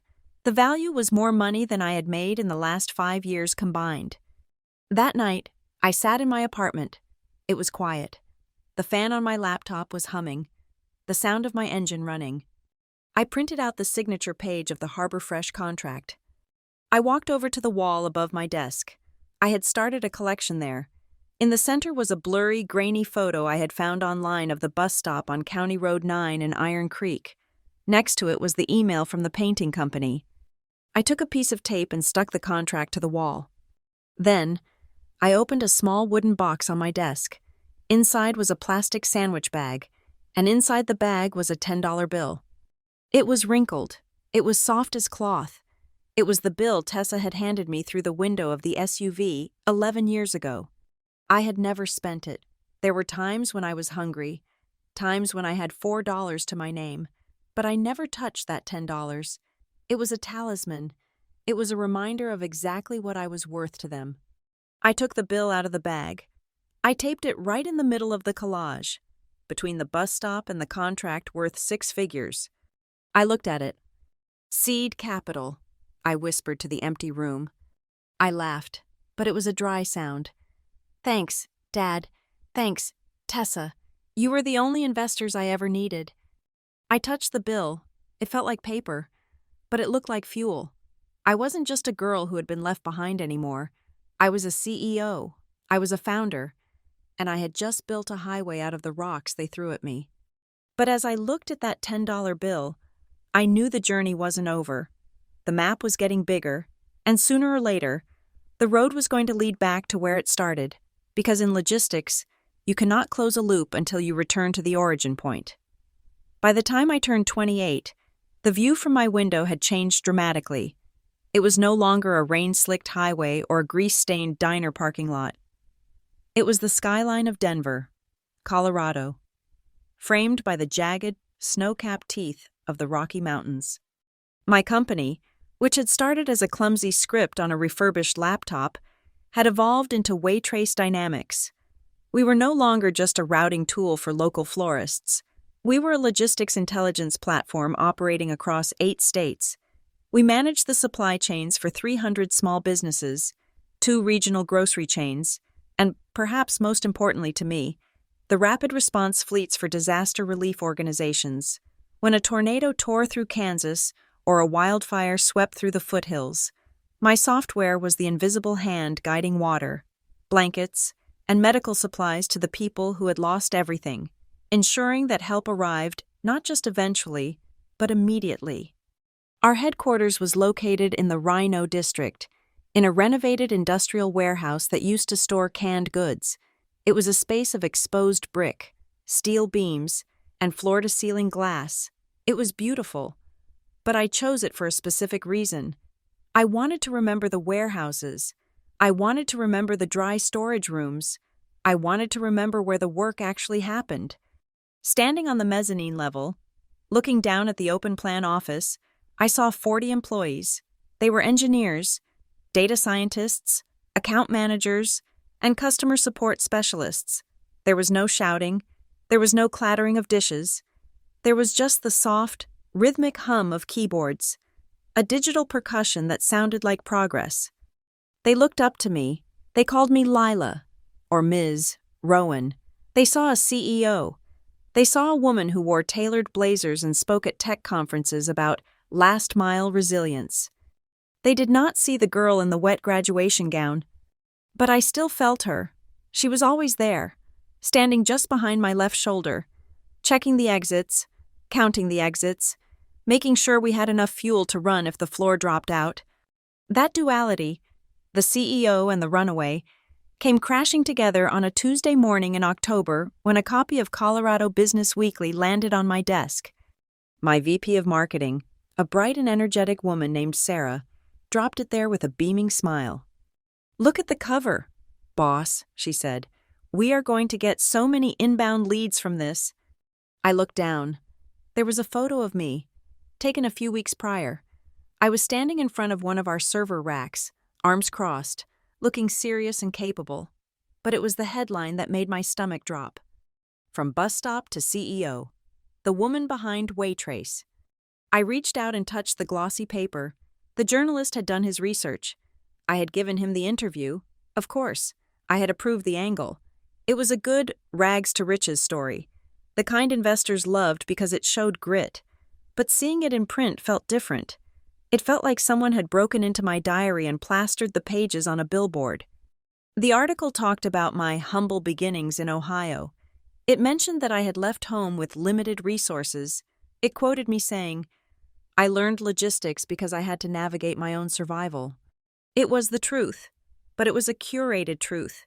It did not mention Tessa screaming at me. It did not mention my father's silence. It did not mention the $10. I sat down in my leather chair and stared at the magazine. I had made a choice about my name a few years ago. When I was born, I was Lila Monroe. When my father married Tessa, and especially after Mia was born, there was a lot of pressure to be a united front, so I used Rowan on school documents. Though I never felt like one, when I ran away, I went back to Monroe for a while. But when the company started to grow, when we started taking meetings with venture capital firms who wanted to write checks with 6 zeros on them, I made a decision. I legally changed my name to Lila Rowan. It confused some people. Why take the name of the father who abandoned you? But to me, it was a power move. If I stayed Monroe, I was the victim. I was the girl who was cast out. By taking the name Rowan, and by making that name synonymous with success, innovation, and millions of dollars in revenue, I was reclaiming it. I was rewriting the definition of what a Rowan was. A Rowan was no longer a man who let his wife bully his daughter. A Rowan was no longer a woman who manipulated a family. A Rowan was me. But as I looked at that headline, a cold shiver went down my spine. The internet exists. Magazines get digitized. Iron Creek was a small town, but it was not on the moon. They had Wi-Fi. They had Facebook. Iron Creek is going to see this, I whispered to the empty room. I could imagine it. I could see Tessa sitting in her kitchen, scrolling through her iPad, her face twisting as she read about the stepdaughter she had thrown away being celebrated as a visionary. I could see my father at the hardware store, hearing someone say, "Hey, Greg, is this your girl?" The thought made me nauseous, but it also gave me a grim sense of satisfaction. Let them see. Let them see what grew out of the dirt they left me in. My inbox began to flood. There were emails from former professors, from competitors, from investors wanting to grab coffee. There were speaking invitations for summits in San Francisco and New York. I answered them. I played the part. I was gracious. I was professional. But when the office lights dimmed and the employees went home to their families, I would open the top drawer of my desk. I kept a small, black velvet box in there. It was the kind of box usually reserved for expensive jewelry. I opened it. Inside, pressed between 2 pieces of protective acrylic, was that $10 bill. It was faded now. The edges were fraying, but it was still the most valuable asset I owned. Next to it was a folded copy of the very first contract I signed with the flower shop, the one for $50 a month. When the imposter syndrome hit, when I felt like a fraud in a boardroom full of men in $3,000 suits, I would open that drawer. I would touch the plastic case. I would remember the smell of the rain on the asphalt. I would remember the bus driver's face. "You are here," I would tell myself, "because you walked." That memory was the engine behind my other project. It was something I kept quieter than the software, but it was closer to my heart. 2 years ago, I had established the Crossroads Fund. It was a philanthropic arm of the company. We partnered with shelters and foster care programs to provide emergency grants and scholarships to young adults who were aging out of the system. We focused on the ones who were 18, 19, 20, the ones society decided were adults, and therefore no longer needed help. We paid for trade school. We paid for deposits on first apartments. We paid for bus tickets, not to send them away, but to get them to job interviews. I called them the bus stop kids. They were the ones standing on the curb with a trash bag of clothes, waiting for a ride that wasn't coming. I met with them sometimes. I never told them the whole story, but I told them enough. I know what it is like to have the map go blank. I told a 19-year-old girl named Kira just last week. She had been kicked out of her aunt's house because there wasn't enough room. She was sleeping on a friend's couch and trying to finish nursing school. "It feels like you are falling," I told her, handing her a check that would cover her tuition and rent for a year. "But you are not falling. You are just waiting for your feet to hit the ground so you can start running. We are just the pavement." She had cried. I didn't cry. I couldn't cry. I had to be the pavement. Every evening, before I left the office, I would stand in front of the master dashboard, a massive screen on the wall that showed the real-time movement of every vehicle in the Waytrace network. It was mesmerizing. hundreds of tiny green dots moving across the dark map of the United States. Each dot was a truck. Each dot was a driver. Each dot was a promise being kept, a package being delivered, a meal arriving, a vaccine reaching a clinic. 11 years ago, I whispered, watching a cluster of dots move along the interstate in Ohio. I was just a static point. I was a dot that stopped moving. Now, I was the map maker. I controlled the flow. I optimized the routes. I ensured that no one in my system was ever left idling in the dark without a destination. It was a good life. It was a full life. But trauma is a patient ghost. It doesn't vanish just because you have a corner office and a stock portfolio. Sometimes, when I walked past the Greyhound station in downtown Denver on my way to a lunch meeting, I would hear the hiss of the air brakes, and my heart would stop. I would smell the diesel, and suddenly I wasn't wearing Prada heels. I was wearing wet canvas sneakers. I would hear the phantom sound of rain hitting a metal roof. I would hear the echo of my sister's voice asking, "Are you not coming home?" I told myself I had moved on. I told myself I had left them in the rearview mirror, shrinking until they were nothing but dust. I believed that my success was a wall they could not climb. I was wrong. It was a Friday night in late November. The office was empty. The cleaning crew was vacuuming the far side of the room. I was packing up my bag, looking forward to a weekend of hiking in Boulder. I had a date the next night with an architect named Julian. Life was normal. My phone buzzed on the mahogany desk. It wasn't a work call. The work phone had a different ringtone. This was my personal cell, a number only a handful of people had. I glanced at the screen, expecting it to be Julian or maybe Sarah. The name on the screen made the air leave my lungs. Aunt Valerie. I stared at the glowing letters. Valerie, Tessa's sister, my aunt by marriage, but the only one in that family who had ever looked at me with anything softer than indifference. She hadn't been there the day they dropped me off, but she had been part of the silence that followed. I hadn't spoken to her in 10 years. I hadn't spoken to any of them. My thumb hovered over the decline button. The logical part of my brain, the part that ran algorithms and risk assessments, screamed at me to ignore it. Do not engage. It is a trap. It is the past trying to drag you back. But curiosity is a dangerous thing, and deep down, a tiny, fractured part of me, the 8-year-old girl who just wanted a seat at the dinner table, wanted to know. Why now? Had they seen the article? Was someone dead? The phone kept buzzing. It sounded like a bomb counting down in the quiet office. I picked it up. My hand was steady, but my heart was hammering against my ribs like a trapped bird. I slid my thumb across the screen. I brought the phone to my ear. "Hello?" My voice was calm. It was the voice of Lila Rowan, CEO. Lila? The voice on the other end was breathless, older than I remembered, and thick with an emotion I couldn't place. Was it joy? Was it fear? "Hello, Aunt Valerie," I said. "It has been a long time." "Oh, honey," she said, and I heard the unmistakable sound of a sob being choked back. I did not know if this number would work. I saw the magazine. My neighbor showed it to me. Lila, look at you. You are beautiful. You are so successful." "Thank you," I said, my guard up. "Is that why you are calling? To congratulate me?" "No," she said. "Well, yes, but look, sweetheart, I know we have no right to ask you for anything. I know that, but we are having a reunion. Next month, at the community center in Iron Creek. It is the 10-year anniversary of, well, it is a big family gathering."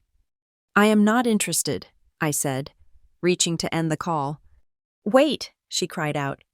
"Please, it is not just a party. It is your grandmother, Greg's mom. She is sick, Lila, really sick. She talks about you. She wants to see you one last time." I froze. Grandma Rowan. She had been in a nursing home when I left. She was the one person who used to sneak me candy when Tessa wasn't looking. She was the only one who had ever defended me, until her memory started to fade. And Valerie hesitated. The tone of her voice shifted. It dropped an octave. It became conspiratorial. Everyone will be there. Your dad, Tessa, and Mia. The name landed like a stone. Mia. Mia is 15 now, Valerie said softly. She asks about you. She found the article too. Lila. She is the one who found your number online. She wanted me to call. I looked out the window at the city lights of Denver. I saw the dots moving on the highway. Why? I asked. Because she needs to meet her sister, Valerie said. And maybe you need to remind them who you are.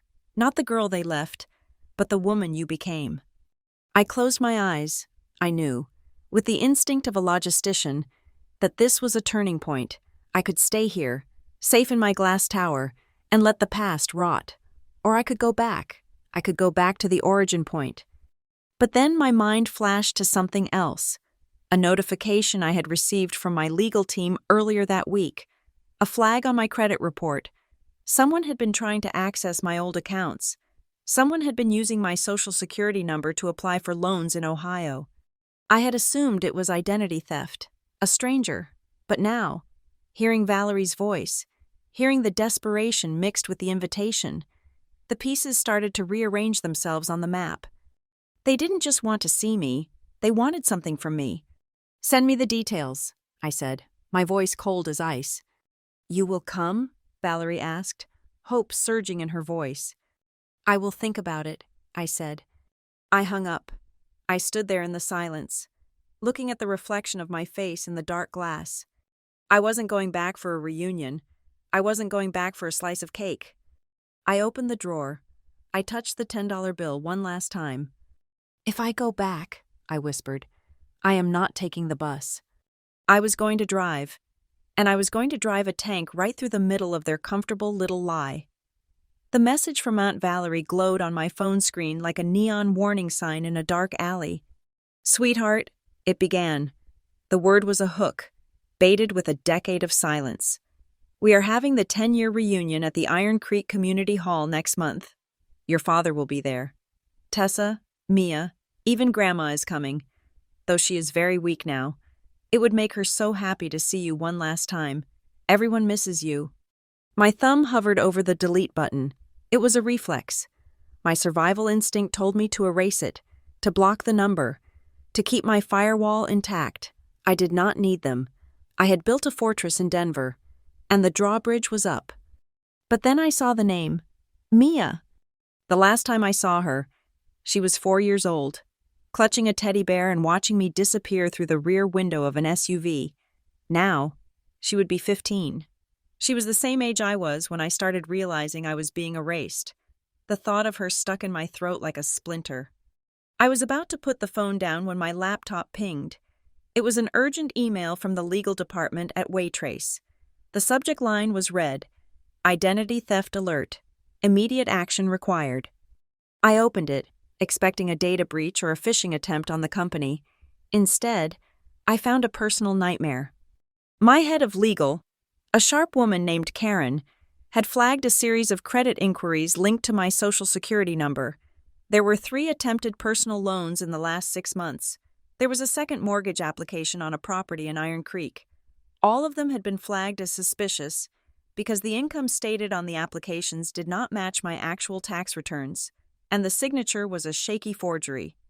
I scrolled down to the PDF attachment. It was a copy of the loan application.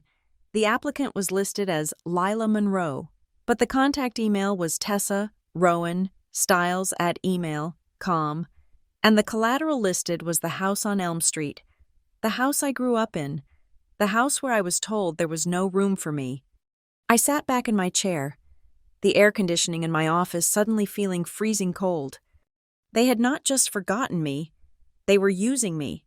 They were using the identity of the daughter they discarded to prop up their failing lifestyle. I was not a person to them. I was a credit score. I was a resource to be mined until it ran dry. The anger did not come as heat. It came as ice. It clarified everything. I picked up my phone and replied to Aunt Valerie. Send me the details. I will be there. I did not go as a daughter. I went as an auditor. I called Karen. Do not file the police report yet, I told her. I need to verify the signatories in person.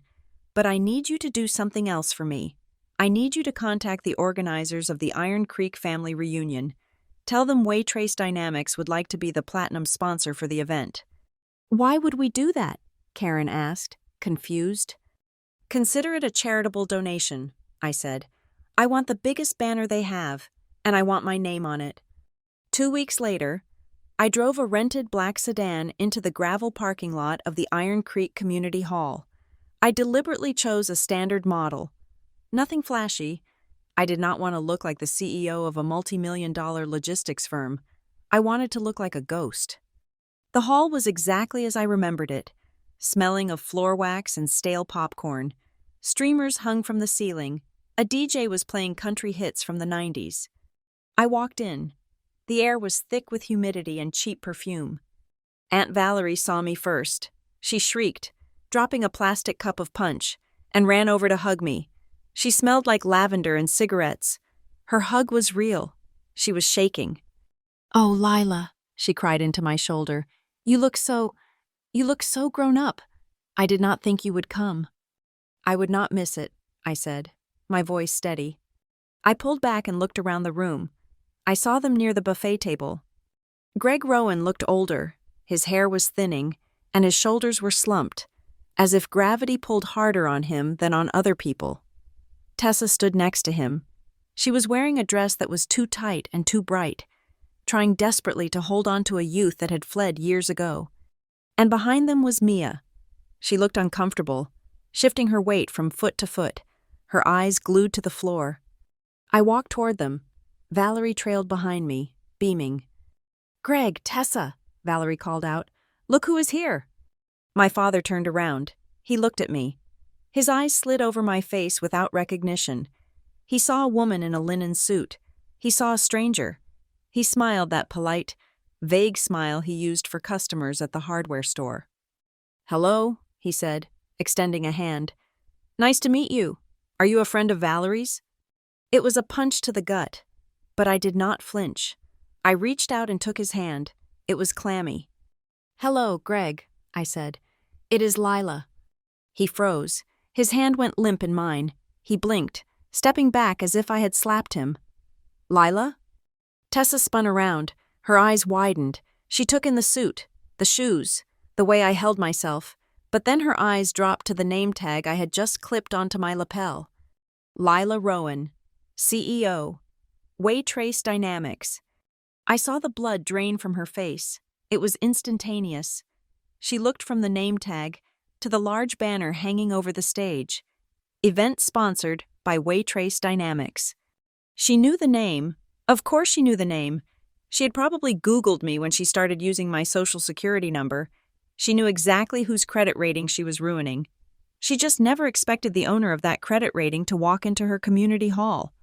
"What are you doing here?" Tessa whispered. It wasn't a greeting. It was a hiss of pure terror. "I was invited," I said, smiling a smile that did not reach my eyes. "And since I am funding the party, I thought I should stop by." Tessa grabbed Greg's arm, her fingernails digging into his sleeve. "Greg," she murmured, "the banner, that is her company." Greg looked at the banner, then back at me. He looked terrified, not because he missed me, but because he realized the power dynamic had shifted. The daughter he left at a bus stop was now paying for his dinner. "We need to talk," Tessa said, her voice trembling. "We will," I promised. "But first, I think the master of ceremonies wants to make an announcement." The DJ tapped the microphone. Feedback squealed through the room. "All right, folks," the DJ boomed. "Before we get to the cake, we want to give a special shout-out to our platinum sponsor tonight. Let us hear it for Waitrace Dynamics and our very own hometown success story, Ms. Lila Rowan. She's going to say a few words later on." The applause was polite, scattered, but to Tessa, it must have sounded like thunder. She grabbed Mia's hand and practically dragged the girl toward the restrooms. "Come with me, Mia, now." I watched them go. I waited 5 seconds. Then I followed.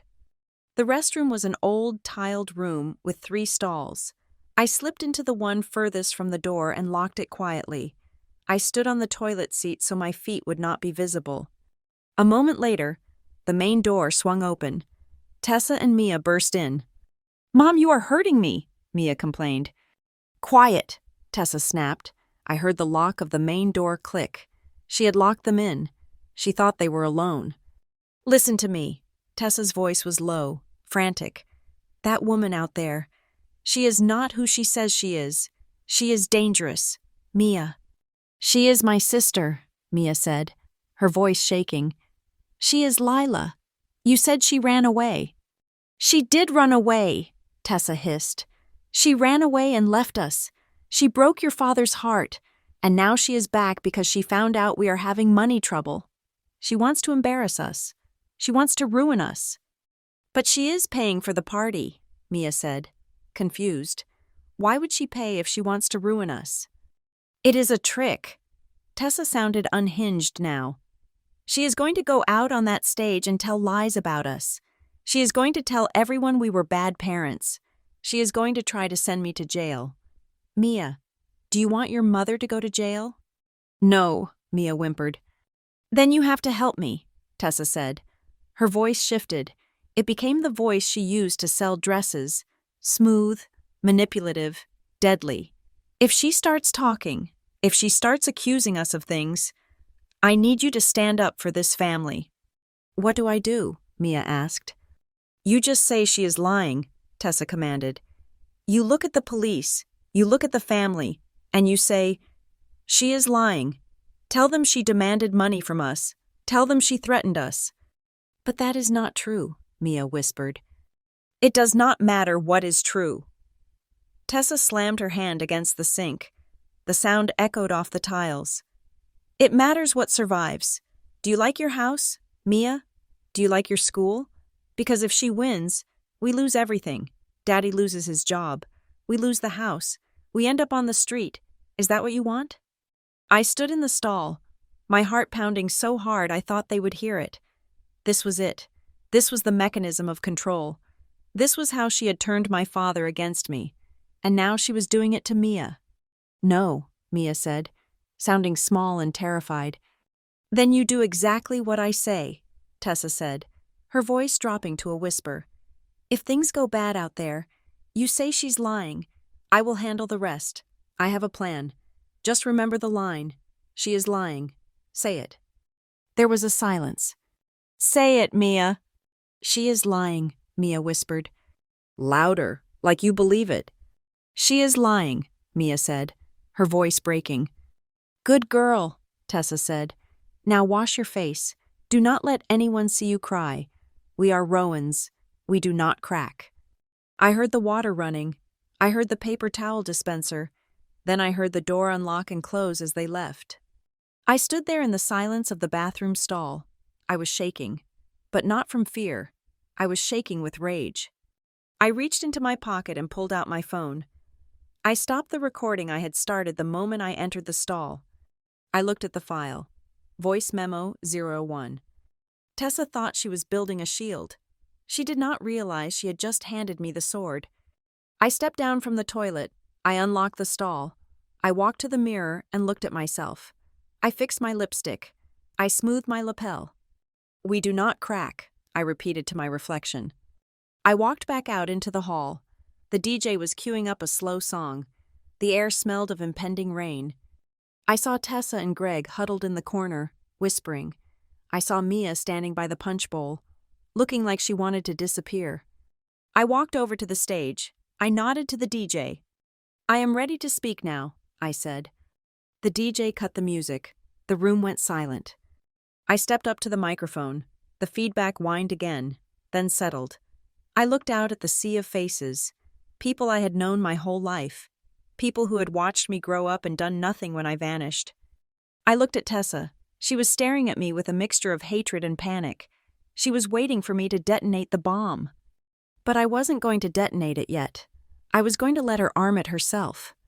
"Good evening, everyone," I said. My voice was calm, amplified, filling every corner of the room.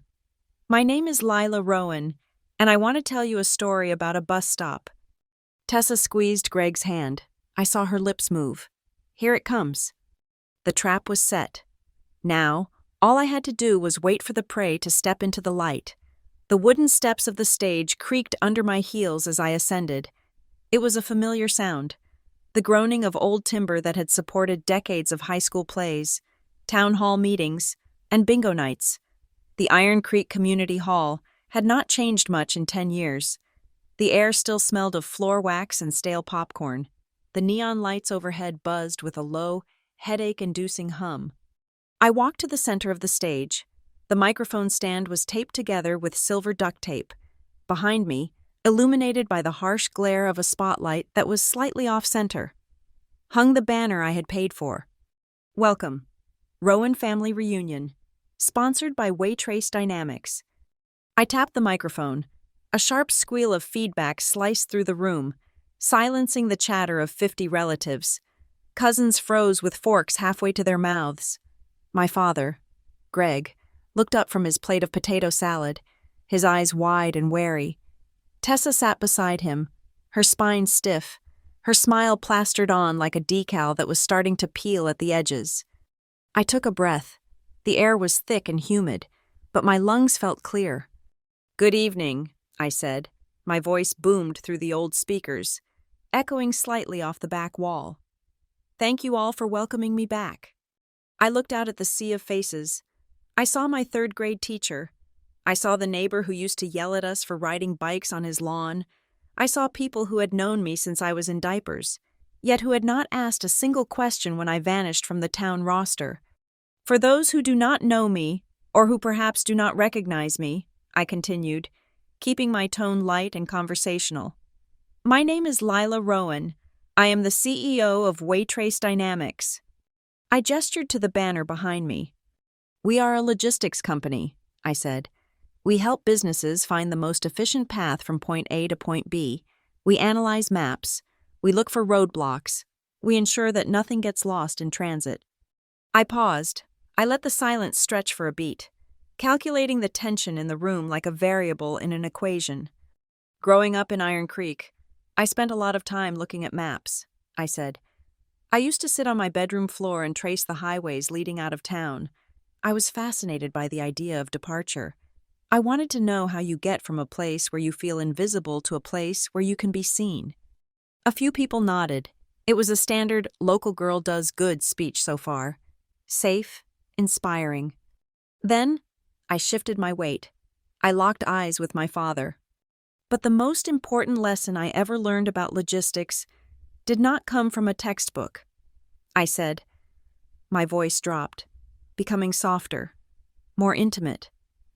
It came from a very specific night, 11 years ago. Tessa shifted in her seat. She reached for her glass of iced tea, her hand trembling slightly. She leaned toward Greg and whispered something. I could not hear the words, but I could read the body language. Make her stop. I did not stop. Picture a summer night, I said.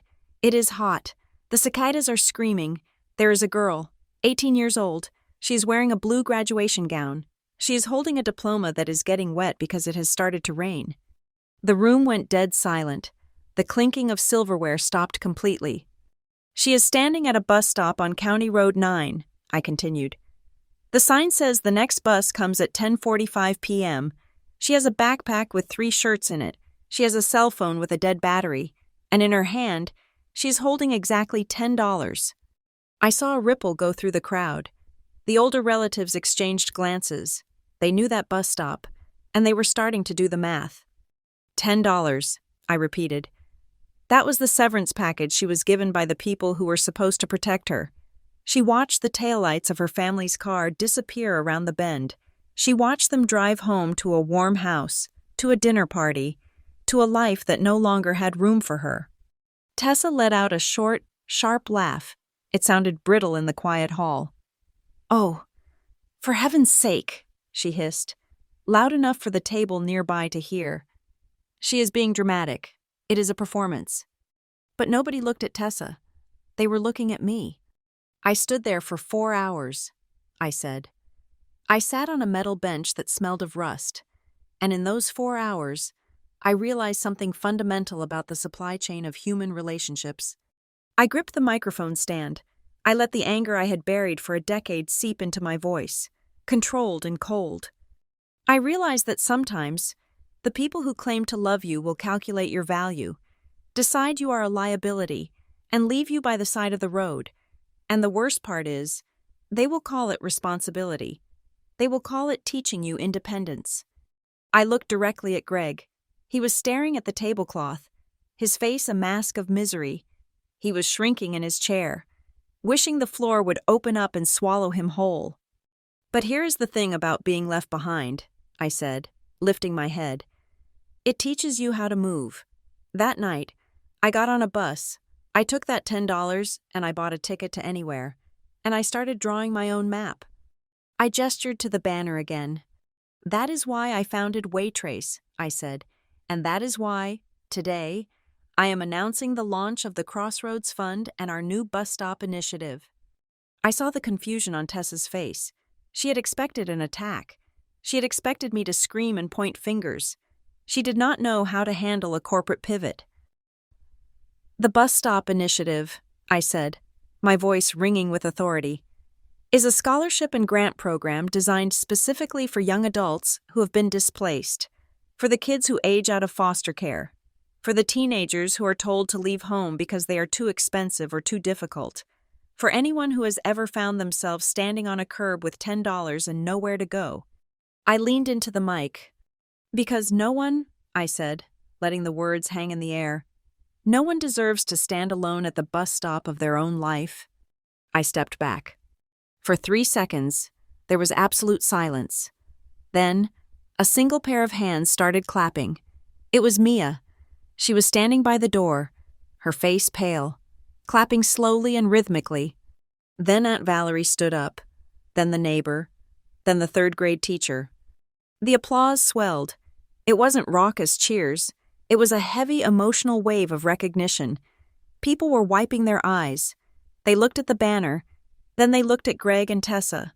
The judgment in the room shifted like the tide. It moved away from the strange, successful woman on stage and crashed over the couple sitting in the center of the room. Tessa looked around. She saw the faces of her neighbors. She saw the pity and the suspicion. She realized, with a dawn of horror, that her meticulously crafted image of the perfect mother and the supportive wife was dissolving. I hadn't even named her. I hadn't screamed. I had just told the truth. And the truth was burning her house down. I walked down the stairs of the stage. I didn't go back to my seat. I stood by the edge of the dance floor. People started coming up to me. "Lila," my old math teacher said, shaking my hand with both of hers. "I always knew you were brilliant. I am so sorry. I had no idea." "We thought you went to college early," a cousin murmured, looking ashamed. "That is what your dad told us." Then, I felt a frail hand on my arm. I turned. My grandmother was sitting in her wheelchair, her white hair thin and wispy. Her eyes were cloudy with cataracts, but she was looking right at me. "Grandma," I whispered, kneeling down so I was at eye level with her. "I knew," she said, her voice shaking. "I knew you were out there. I used to look at the map." She reached out and touched my face with a hand that felt like dry paper. "I am sorry, Lila," she rasped.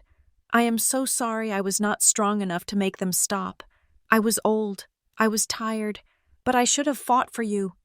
Tears pricked my eyes. This was the only apology I would ever get that mattered. "It is okay, Grandma," I said. "I made it. I am here." Across the room, Tessa watched this tableau. She saw the community embracing the daughter she had exiled. She saw Greg staring at his hands, defeated. She saw Mia looking at me with awe. Something inside Tessa snapped. She stood up abruptly, knocking her chair over. She didn't look at Greg. She grabbed her purse and marched toward the exit, her heels clicking furiously on the linoleum floor. She pushed past the people waiting to talk to me. She burst through the double doors and out into the hallway. I watched her go. I knew that walk. It was the walk of a woman who was going to burn the village to save herself. Outside in the quiet hallway, Tessa pulled her phone from her clutch. Her hands were shaking so badly she could barely unlock the screen. She dialed 3 numbers. 911, what is your emergency? Tessa took a deep breath. She forced a sob into her voice. She summoned the tears she had used to manipulate my father for 15 years. Please, she cried into the phone, her voice pitching up into hysteria. Please send help. I am at the Iron Creek Community Hall. There is a woman here. She is disturbing the peace. She is threatening my family. Is she armed, ma'am? The operator asked. I do not know, Tessa wailed. She is mentally unstable. She is claiming to be my daughter, but she is an imposter. She is trying to extort money from us. She has stolen my identity. Please, you have to come. I am terrified. My husband is terrified. She is ruining everything. She hung up the phone. She leaned against the cool cinder block wall of the hallway, breathing hard. Her mascara was smeared, but her eyes were dry and hard as flint. She had played her trump card. If she couldn't silence me with shame, she would silence me with the law. She would paint me as the crazy, vindictive runaway who came back to prey on her innocent parents. Inside the hall, the mood was heavy but warm. I stood up from hugging my grandmother. I felt a strange sense of closure, but also a prickle of instinct on the back of my neck. My internal radar, honed by years of managing crises, was pinging. Departure time. I need some air, I told Aunt Valerie. I will be right back. I walked out the side door, bypassing the main hallway where Tessa had fled. I stepped out into the parking lot. The night air was heavy with the smell of rain on hot asphalt. It smelled exactly like the night I left. The humidity wrapped around me like a wet blanket. The cicadas were singing their electric song in the trees. I walked to my rental car. I leaned against the hood, taking a deep breath, trying to slow my heart rate. Then I heard it. In the distance, the wail of a siren cut through the night. It was faint at first, then louder, then another one joined it. I looked down the long, dark road leading to the community hall. Blue and red lights crested the hill. They were moving fast. They were coming for me. I stood up straight. I smoothed the front of my linen suit. 11 years ago, seeing police lights would have terrified me. I would have thought I was in trouble. I would have thought I was powerless. But as the cruisers turned into the gravel lot, their tires crunching loudly, sweeping their lights across the parked cars, I didn't flinch. The lights hit me. They were blindingly bright, washing out the color of the world, turning everything into high-contrast monochrome. I shielded my eyes with my hand. I saw the doors of the community hall burst open. Tessa ran out, pointing at me, screaming something I couldn't hear over the sirens. My father followed her, looking like a ghost. And then the police cars stopped. The doors opened. Officers stepped out, hands resting on their belts. One more time, I whispered to myself. The spotlight is on me. But this time, I wasn't 18. I wasn't holding a wet diploma. I wasn't broke. And I wasn't the one who was lying. I stood my ground, waiting for the collision. I had drawn the map for this moment. I knew exactly where the road went, and I knew that this time, I wasn't the one who was going to be left behind. The police cruisers screeched to a halt, their tires biting into the gravel with a sound like tearing fabric. Dust swirled in the red and blue strobe lights, creating a chaotic, choking fog. Before the officers could even fully step out of their vehicles, Tessa was on them. She threw herself toward the lead patrol car, her hands waving frantically in the air. She looked like a woman possessed. Her mascara streaked down her cheeks in jagged black lines, her chest heaving with theatrical hyperventilation. "Officers! Thank God you are here!" she screamed, pointing a trembling finger at me. "She is lying. That woman is a predator. She is a con artist." Officer Miller, a tall man with a buzz cut and a face carved from granite, stepped out of his car. He adjusted his belt, his eyes scanning the scene with practiced indifference to the hysteria.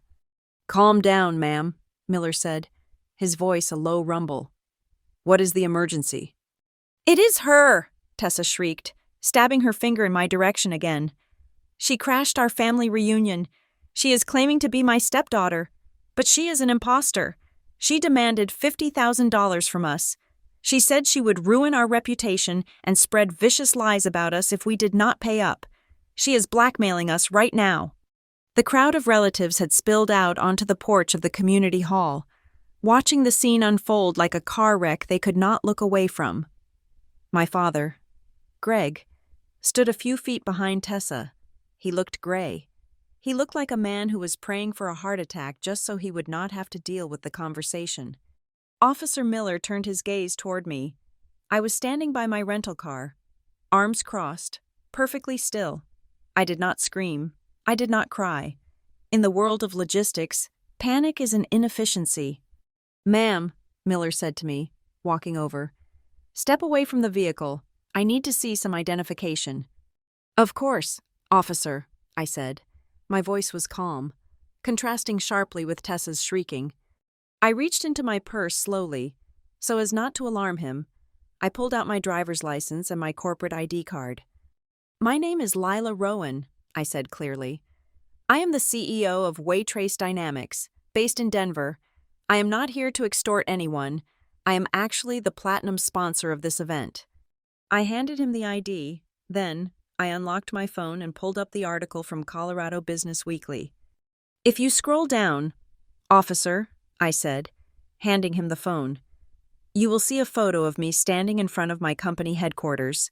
And if you look at the background of the photo in the article, you might recognize the bus stop on County Road 9 just outside of town." Miller looked at the ID. He looked at the phone. He looked at me.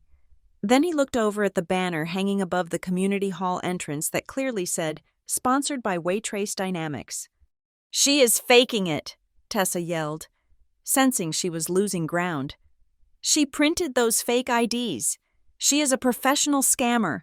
She ran away from home when she was 18 because she got mixed up with a drug dealer. She stole money from us back then, and now she is back for more." Miller looked at my father. "Sir, is this your daughter?" Greg looked at me. I looked back at him. This was his chance. This was the moment he could finally be a father. He could say, "No, she did not steal. We drove her to a bus stop and left her there." Greg swallowed hard. He wiped sweat from his forehead. He looked at Tessa, who was glaring at him with eyes that promised a lifetime of misery if he stepped out of line. There must be some misunderstanding," Greg stammered, his voice weak and watery. She was a difficult teenager. She did leave abruptly. We just want her to leave us alone." Cowardice is a quiet thing, but in that parking lot, it sounded like a gunshot.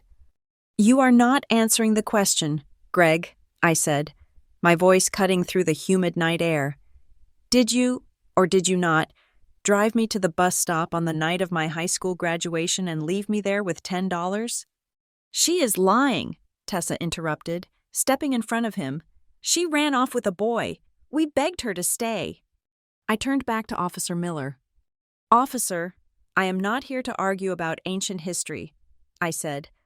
"I am here because my legal team flagged suspicious activity regarding my Social Security number." I tapped my phone screen, switching from the article to the email from my fraud department. "This is a loan application for a second mortgage on the Rowan residence," I said, holding the screen up for Miller to see. "It was filed 3 weeks ago. The applicant used my name and my Social Security number, but the contact email belongs to Tessa Rowan, and the IP address for the application traces back to this town." Tessa stopped screaming. Her mouth snapped shut. Her eyes went wide. "Identity theft is a federal crime, officer," I said, "as is mortgage fraud. I believe that is the real reason Mrs. Rowan is so upset. She knows the audit trail leads right to her laptop." The air in the parking lot changed. The neighbors on the porch began to whisper. I remember that night, a woman's voice drifted from the crowd. It was Mrs. Gable, the old guidance counselor. "I saw her. I drove past the bus stop on my way home from bingo. Lila was sitting there alone in the rain. I thought about stopping, but I thought she was waiting for a friend." "I saw her too," another man said. "I saw Greg's SUV drive away. It was speeding." The witnesses were coming out of the woodwork. The truth was leaking out of the cracks in the pavement. Officer Miller looked at Tessa. His expression had shifted from annoyance to suspicion. "Ma'am," Miller said to Tessa, "did you apply for a loan in this woman's name?" "No!" Tessa cried, but her voice cracked. "She is framing me. She hacked my computer." "I am going to need to separate you two," Miller said, reaching for his radio. "I need to get statements from everyone. We might need to go down to the station." "Take her!" Tessa shrieked. "Arrest her! She is the criminal!" Just then, movement from the shadows caught everyone's eye. Mia walked into the circle of light. She looked small in her yellow dress. Her face was pale, drained of blood. She was holding her phone in both hands, clutching it like a lifeline. She walked past her father. She walked past me. She stopped right in front of Officer Miller. "Mia!" Tessa snapped. "Get back in the car. Do not say a word." Mia flinched, but she did not move. She looked up at the officer. Her lower lip was trembling, but her eyes were fierce. "She is lying," Mia said. Tessa let out a breath of relief. "See? Even her sister knows. Tell them, Mia, tell them she is lying." Mia turned slowly. She looked at Tessa. Then she looked at the crowd of people, the neighbors, the teachers, the family. "My mother is lying," Mia said clearly.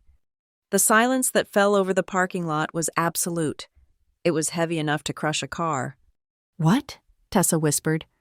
"She is lying," Mia repeated, her voice gaining strength.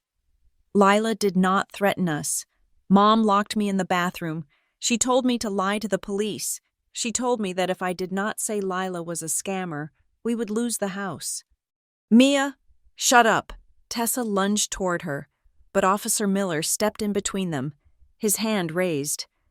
"Back off, ma'am," Miller ordered. "Let the girl speak." Mia held up her phone. "I recorded it," she said. "In the bathroom." She pressed her thumb to the screen. Tessa's voice, tinny and distorted but unmistakable, floated out into the night air. "If she starts talking, if she starts accusing us of things, I need you to stand up for this family. You just say she is lying. Tell them she demanded money. Tell them she threatened us. It does not matter what is true. It matters what survives." The recording played on. "She is lying. Say it. Mia, she is lying. Louder, like you believe it." Mia stopped the recording. Tessa stood frozen. She looked like a statue that had just cracked down the center.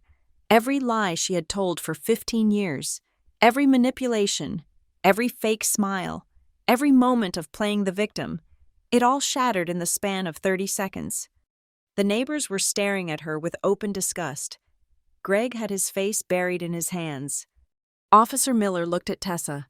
He reached for the handcuffs on his belt. "Tessa Rowan," he said, his voice hard.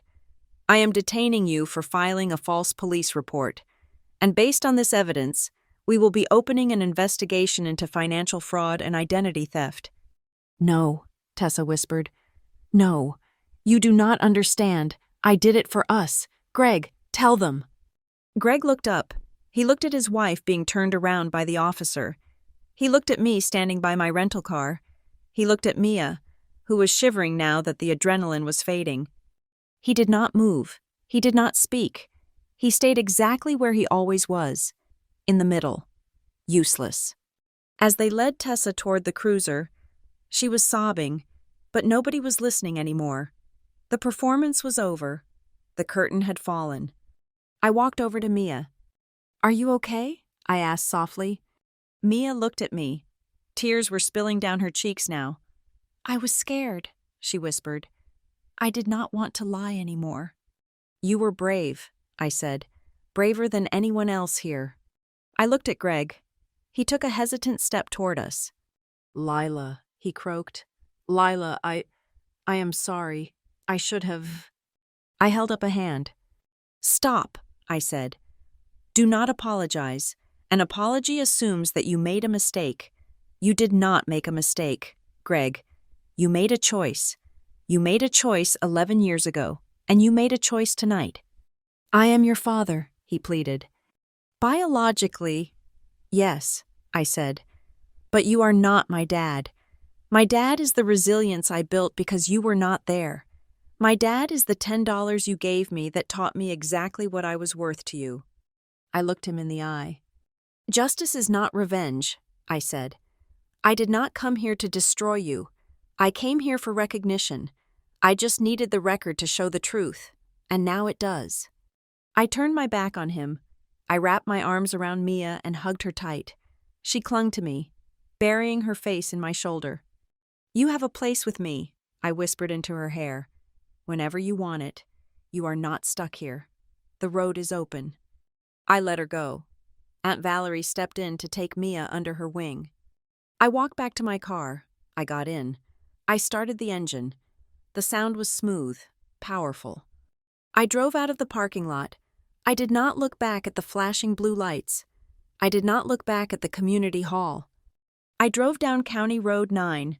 The darkness of the fields pressed in on either side. And then, I saw it. The bus stop. The rusted metal pole was still there. The wooden bench was still rotting. The sign still said, "Next bus, 10:45 p.m. I slowed the car. I pulled over onto the shoulder, exactly where my father's SUV had pulled over 11 years ago. I put the car in park. I sat there, the engine idling, the air conditioning humming. I looked out the window at that empty bench. I could almost see the ghost of an 18-year-old girl sitting there, clutching a backpack, terrified and alone in the rain. I smiled. It was a small, sad smile, but it was real. "I came back for you," I whispered to the ghost. "And we made it." I put the car in drive. I pressed the gas pedal. The car surged forward, leaving the bus stop behind in a cloud of red dust. This is where they left me. It is also where I began. If anyone out there is listening to this story from the bus stop of their own life, do not wait for them to turn the car around. They are not coming back, and that is the best thing that could ever happen to you. Tell me what city you are listening from. Tell me where you are starting your map. The rest of the road is yours to draw. We will draw it together. Thank you so much for listening to my story. Please comment below and tell me where you are listening from so we can share our journeys. And do not forget to subscribe to the Lila Revenge Stories channel, like this video, and hit the hype button to help this story reach more people who need to hear it.